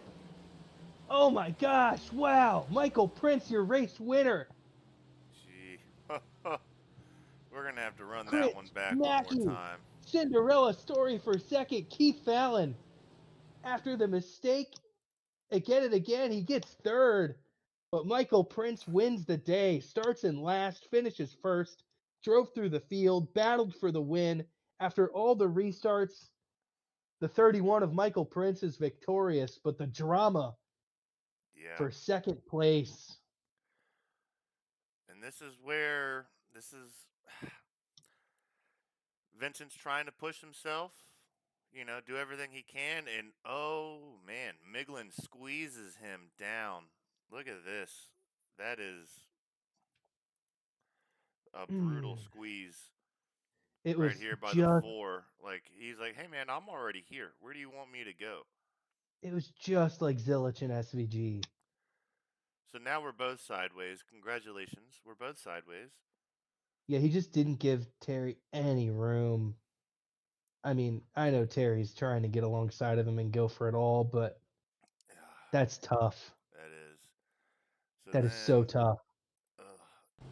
Another episode of synchronized spinning in the last corner. And look at Chris Mackey. Barely slices through the two of them to pull ahead and get second. And Keith Fallon just along the oh my gosh, he was just along for the ride. And then he sees the 9 slow, tries to get alongside the 9 for a second, and that was pretty close between the 40 and the 9. But man, oh man, what a we got Michael what Prince a burning it down. I don't know what Austin Guerrero's doing out there. He must not be happy about something. Chris big Mackey's sitting out break, there in second. big break for Bryce Keegan. After that final restart, he was able to come back and get 6th. Huge break for Bryce. And the 31 just blew up. There it is. This is going to be an insane set of interviews. I'm as excited as ever for these. Oh, I cannot. We get to hear from the 40 of Keith Fallon first. Let's bring him up. I'm bringing him up. All right. Keith Fallon, 3rd place. Keith, it's Sandy Jared Barrett. and we stepped over. Sorry. Hey, I'm leading the show this one. I'm leading the show this one. Sorry. It's Jarrett and Andy in the booth. Keith, you got a copy? I got you. Hey, well, you want to walk us through that last lap, or do you want to start with you just battling through everything? Where do you want to start? Well, I'll start it off not sucking at road courses, and then I sucked at road courses, and then I sucked even more at road courses, and then sucked a little bit more, and then somehow stopped sucking, and I don't know how I got third, but I got third. Well, yeah, you started out incredibly hot. I think you were P2 just behind only Terry Vincent. Ended up falling all the way off, in case anybody's not watching or didn't watch the stream. And then the craziest thing, before we get to you getting third, was the dive bomb into turn 1. Can you walk us through that one for a second? I ran out of talent. I mean, that's pretty much all it is. I apologize to everybody that I wrecked. That was 100% my fault. I don't really like doing that, but I was just trying to be aggressive and ran out of talent. So again, that was 100% my fault. Nobody else to blame but me. And I apologize to everybody that got involved in that.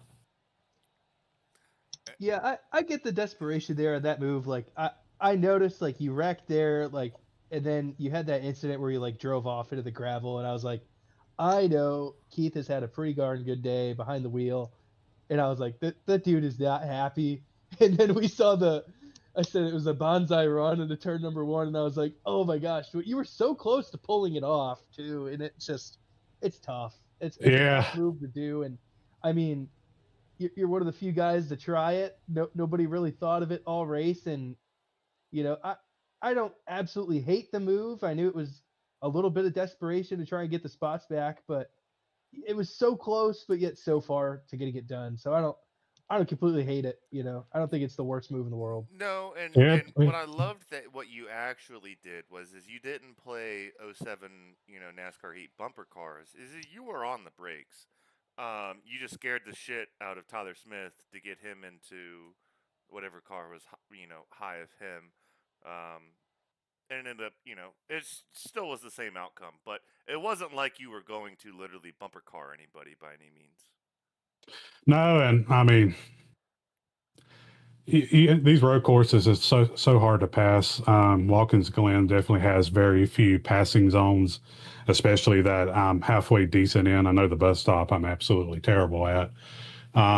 So I was it's playoffs. I wanted to be aggressive. I told myself I was going to try to be aggressive, and I ran out of talent.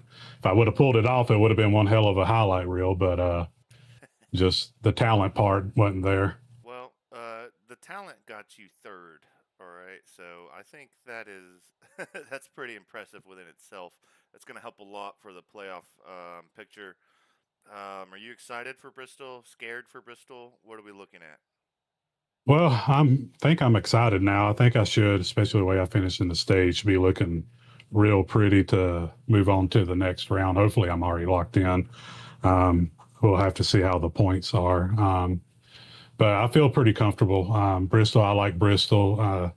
It was one of my worst tracks when I first started iRacing. I couldn't do a full fuel run at 50% without having 0% on my right front.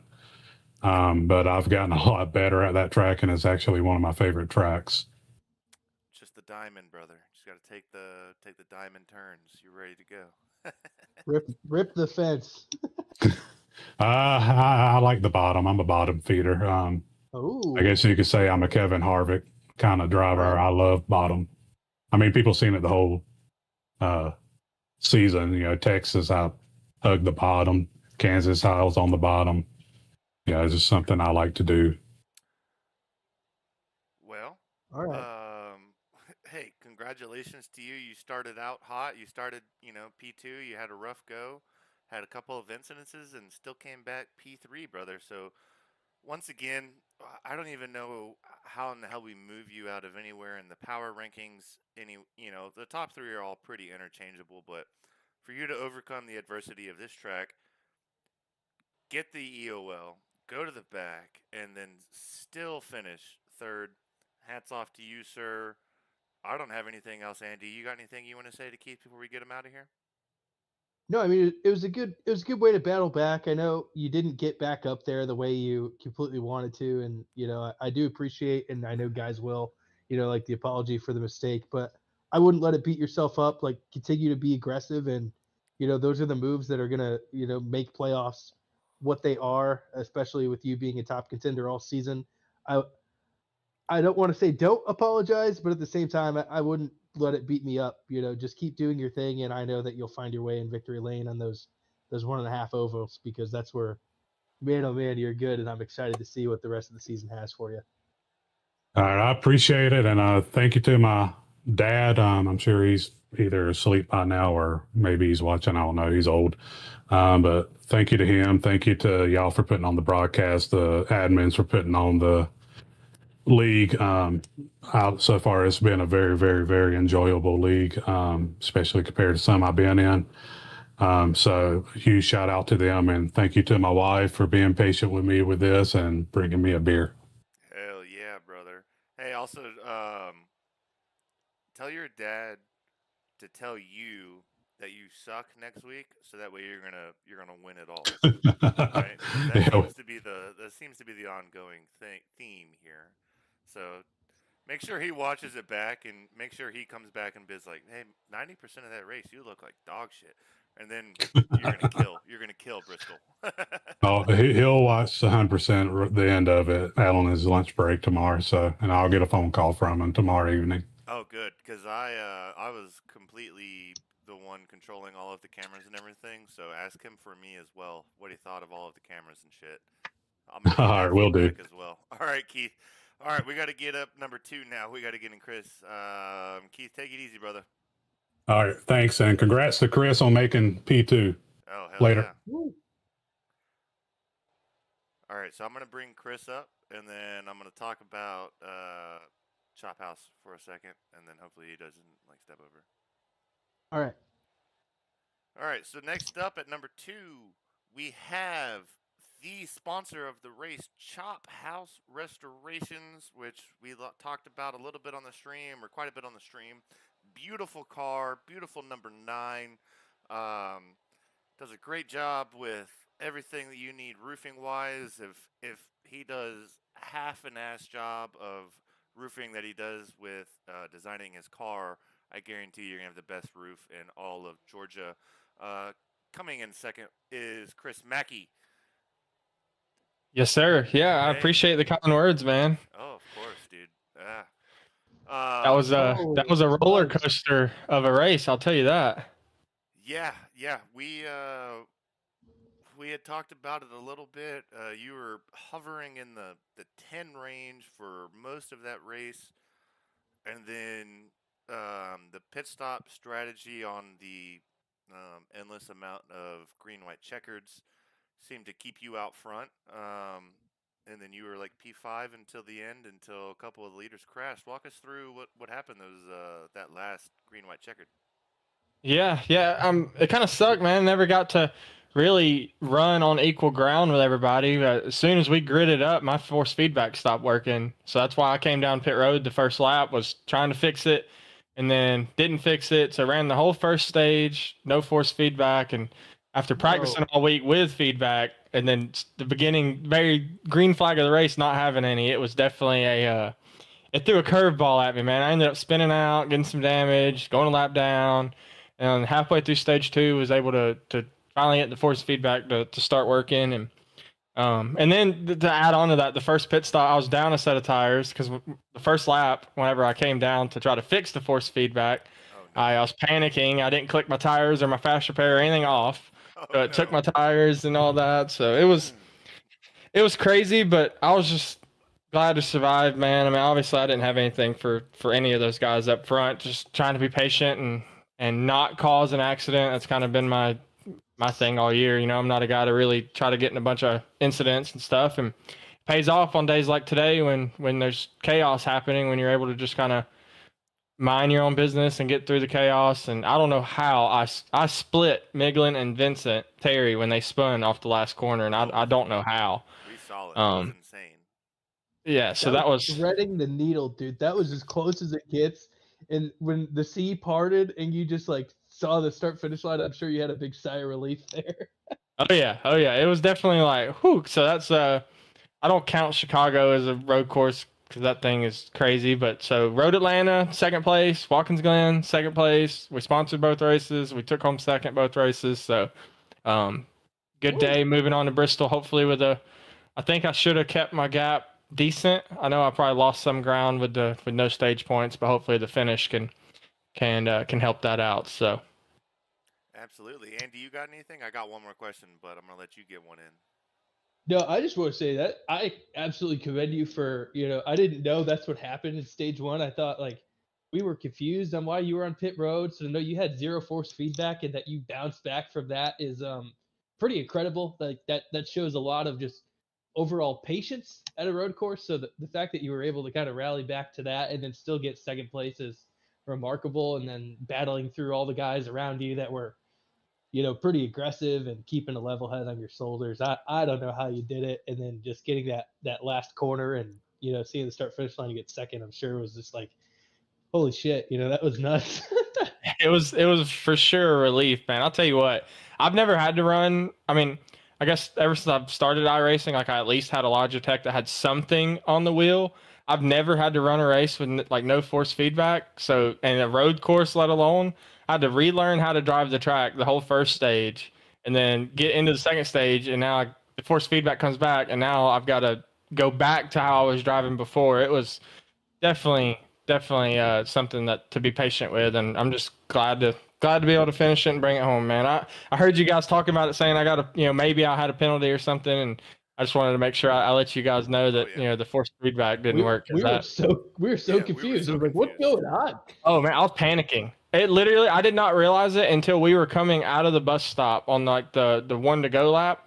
And I was like, okay, well, we'll have a parade lap where we can go around. I'll pull down pit road, and then we're going in the last corner, and it's like, get ready. And I'm like, oh no. So it definitely threw me for a curveball. But I appreciate you guys giving a big shout out to Chop House during the race. I had the broadcast up, and awesome broadcast, man. I hope that was a good show. Well, that was my first. That was my first time doing the cameras and kind of taking the reins of it. So thank you for that. I have one more question for you. You are one of the few. We're talking, count on one hand drivers that may not have something negative said about them in the hot takes this week. What are you gonna listen? Are you gonna listen, not say anything? Are you gonna be in there? What are we looking like? I'll be in there. I will definitely be in there, and I'll be watching and listening, and I'm glad that throughout this season, I feel like I'm one of the guys that really, I have no issue. I love everybody in the league. I race everybody in the league, the way I want to be raced, and I will definitely be tuning into the hot takes to see what kind of takes unfold in there this week, I'm sure there's going to be quite a few. I think it's already lighting up. So Yeah, Andy said nuclear. If I quoted that correct, Andy, you said nuclear. Nuclear look, takes this week. if there is a time of year to do it, guys, we are going to Bristol next week. So what a time to have the hot take page going crazy, right? Oh, of course. All right, Chris. Well, we'll see you next week, brother. We got to get in the winter. We got to get you out of here, brother. Cause I got to go figure out what Prince is doing, man. Ask him his secrets. Ask him his. All right. We will. All right, Chris. Take it easy, brother. See you guys. Last up in the booth, we have the Intimidator, the one, the only, the man that seems to intentionally or unintentionally, because of penalties, want to start in the back of every race. And that was another case today, and another case of him tracking down a great road course, winner in Terry Vincent, and showing it again what he did at Chicago. Michael Prince, welcome to the show. Hell yeah. What's up, guys? What's up? What is up, man? You wanna walk us through a little bit of just you and Michael Prince battling, or sorry, you and Terry Vincent. Sorry, you and Terry Vincent battling, because there was a time that you missed one of the last turns and you let Terry get by, and then Terry did the same exact thing on the same exact turn for you to get by, and then all of those restarts, then you were still able to figure out how to just keep it out front. Well, it was hard to kind of manage the lead and manage your tires because tires was huge here. And then, of course, air coming up through the S's. But I was looking at my relative, and Terry was actually gaining on me. So rather than just hold him off and fight him, I was going to let him by right there and try to watch a little bit what he was doing, before the stage break. Okay. Because he was gaining on me through the carousel there. So I was like, this will be a good spot to let him by. We've got a good enough. And then somebody crashed in the stage break, and he got the stage win. And I was like, there is no way that just happened. So I was kind of frustrated there. So that was yes, yeah. Okay. Yes, but I felt like he would have passed me if we would have kept going because he was a couple tenths quicker, than me going through there. So I was trying to see exactly what he was doing. Yeah, I took an EOL at the beginning because I missed qualifying, so I was already back there. And then I knew being the playoffs, guys were going to try to lunge forward a little bit, and I wanted to stay out of the mess because, we were in stages, so it wasn't really going to matter to start in the back like that. Yeah. I mean, this isn't the first time that you started in the back out of missing qualifying, and I mean, every single time you seem to do it, it seems to work out for you. You're going to do that if we come championship race, and let's say we've got 20 drivers out there. Are you still going to not qualify? Hell no. Well, I'm wondering. Hey, every time you end up at the back of the field, you end up winning the race. That's all I'm saying. Yeah. Hey, food for thought.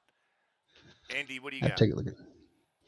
I mean, you had a few restarts where it seemed like you did fire off well, and you mentioned the tires getting in the right window. Like, was there ever a panic, when you didn't get a good restart? I saw there was one particularly where you had a shallow entry into one and, clipped the rumble strips there and almost lost it, and Terry drove by you. Like, as you kept getting those restarts in first after that, like, were you worried you were going to do that again, or were you confident and learn from that mistake that you could, be perfect?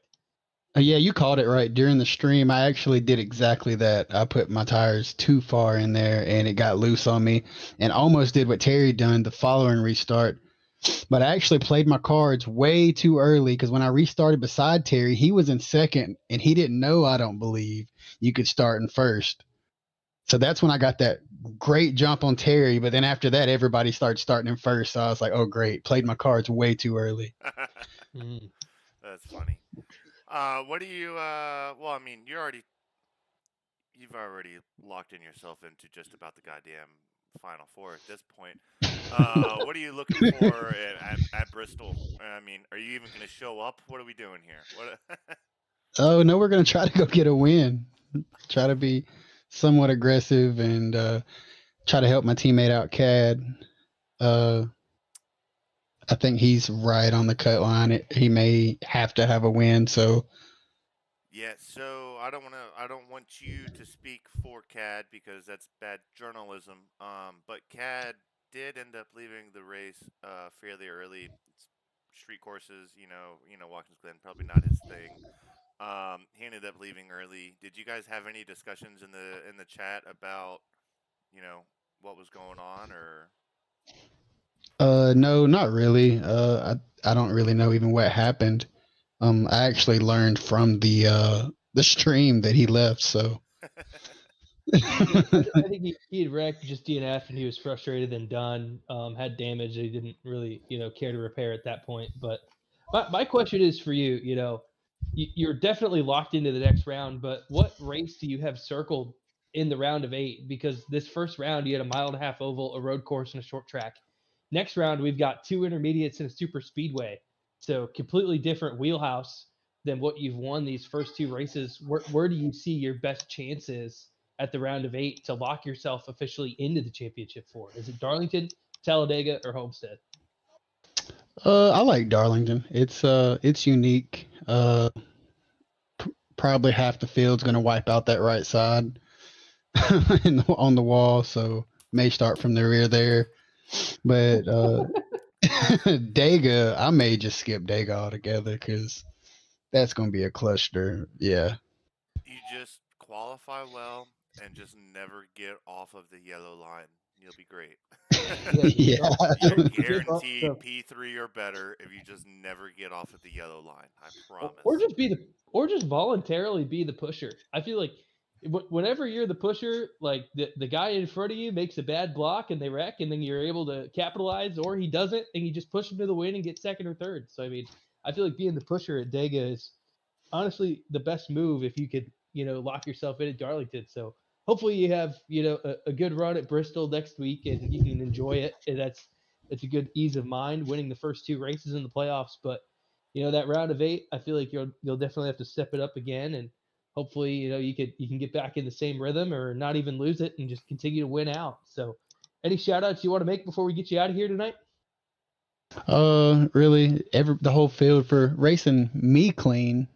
I went too wide a lot of guys, and people let me by if I was quicker, and it was just a good showing there. You didn't get my wife. No, I think they took a week off. Actually, I have to go check see if they got bumped back down. I think they actually run in the truck series this week. they got bumped out of Cup. I could get one of the 2 McClures back, I'm sure. No, I'm kidding. But yeah, shout out to Tyler. That was a good little lunge right there. I think that was supposed to be payback for Pocono. Down into 1 on that last restart, but I don't think it worked out too well. Well, I will say this, that you have now, winning back-to-back in this round of 12, made it that if you win at Bristol or not, there's only going to be 2 or 3 drivers that have to solely win off of points, thanks to you. So you can go home and sleep on that and know that there's only one more winning opportunity to get to get anybody into the next round, which may help you out. It may, well, I know it is going to help you out, but you're going to probably piss off a couple of people in the hot takes. There are a lot of people are wondering, like, hey man, why in the hell are you doing this? Well, maybe there won't be an asterisk by this one. No, I don't think there will be an asterisk by this one. Don't you worry. No, sir. I don't remember which one of y'all said that. Yeah, I don't know which one of y'all said that. It was Andy. It wasn't me. Michael Prince. You have been my driver since day one. Do not put the asterisk on me. That was all Andy. I won't lie. I feel like there's always been a race where you've won it and somebody's had beef with you. You know what? Tonight, nobody's gonna have anything to say. You go to bed and be like, I didn't piss anybody off and I won the race, so I'm happy. Hey, we'll take it. All right, So, Michael. great We'll job see tonight. you next week. I know you've been a huge proponent of the Wednesday shows. My normal Wednesday shows that I do on YouTube for B.A.C. Sports seems to have fallen off, so I may be the one doing them, and if anybody wants to join, we can. So those may start up just because of you and the hot takes asking for them. Heck yeah, we like those. All right, It my gave us friends. something to look forward to. Yeah. Oh yeah. It's always something. But all right, brother. We're gonna get you out of here, and I'm gonna go to bed because I gotta wake up in like 5 hours.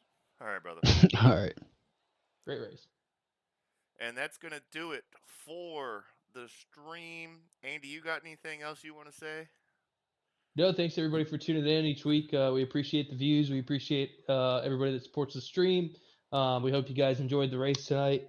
Thanks to everybody that stuck with us through the long race tonight. I know it was a little bit of a, pulling some teeth to get to the finale, but tell you what, it definitely did disappoint. Did not expect those two drivers to finish second and third. That there was a lot of drama out there on the racetrack, and I know next week at Bristol, we might see some short track racing. In the words of Denny Hamlin and Joey Logano, I think we might see some guys putting some bumpers to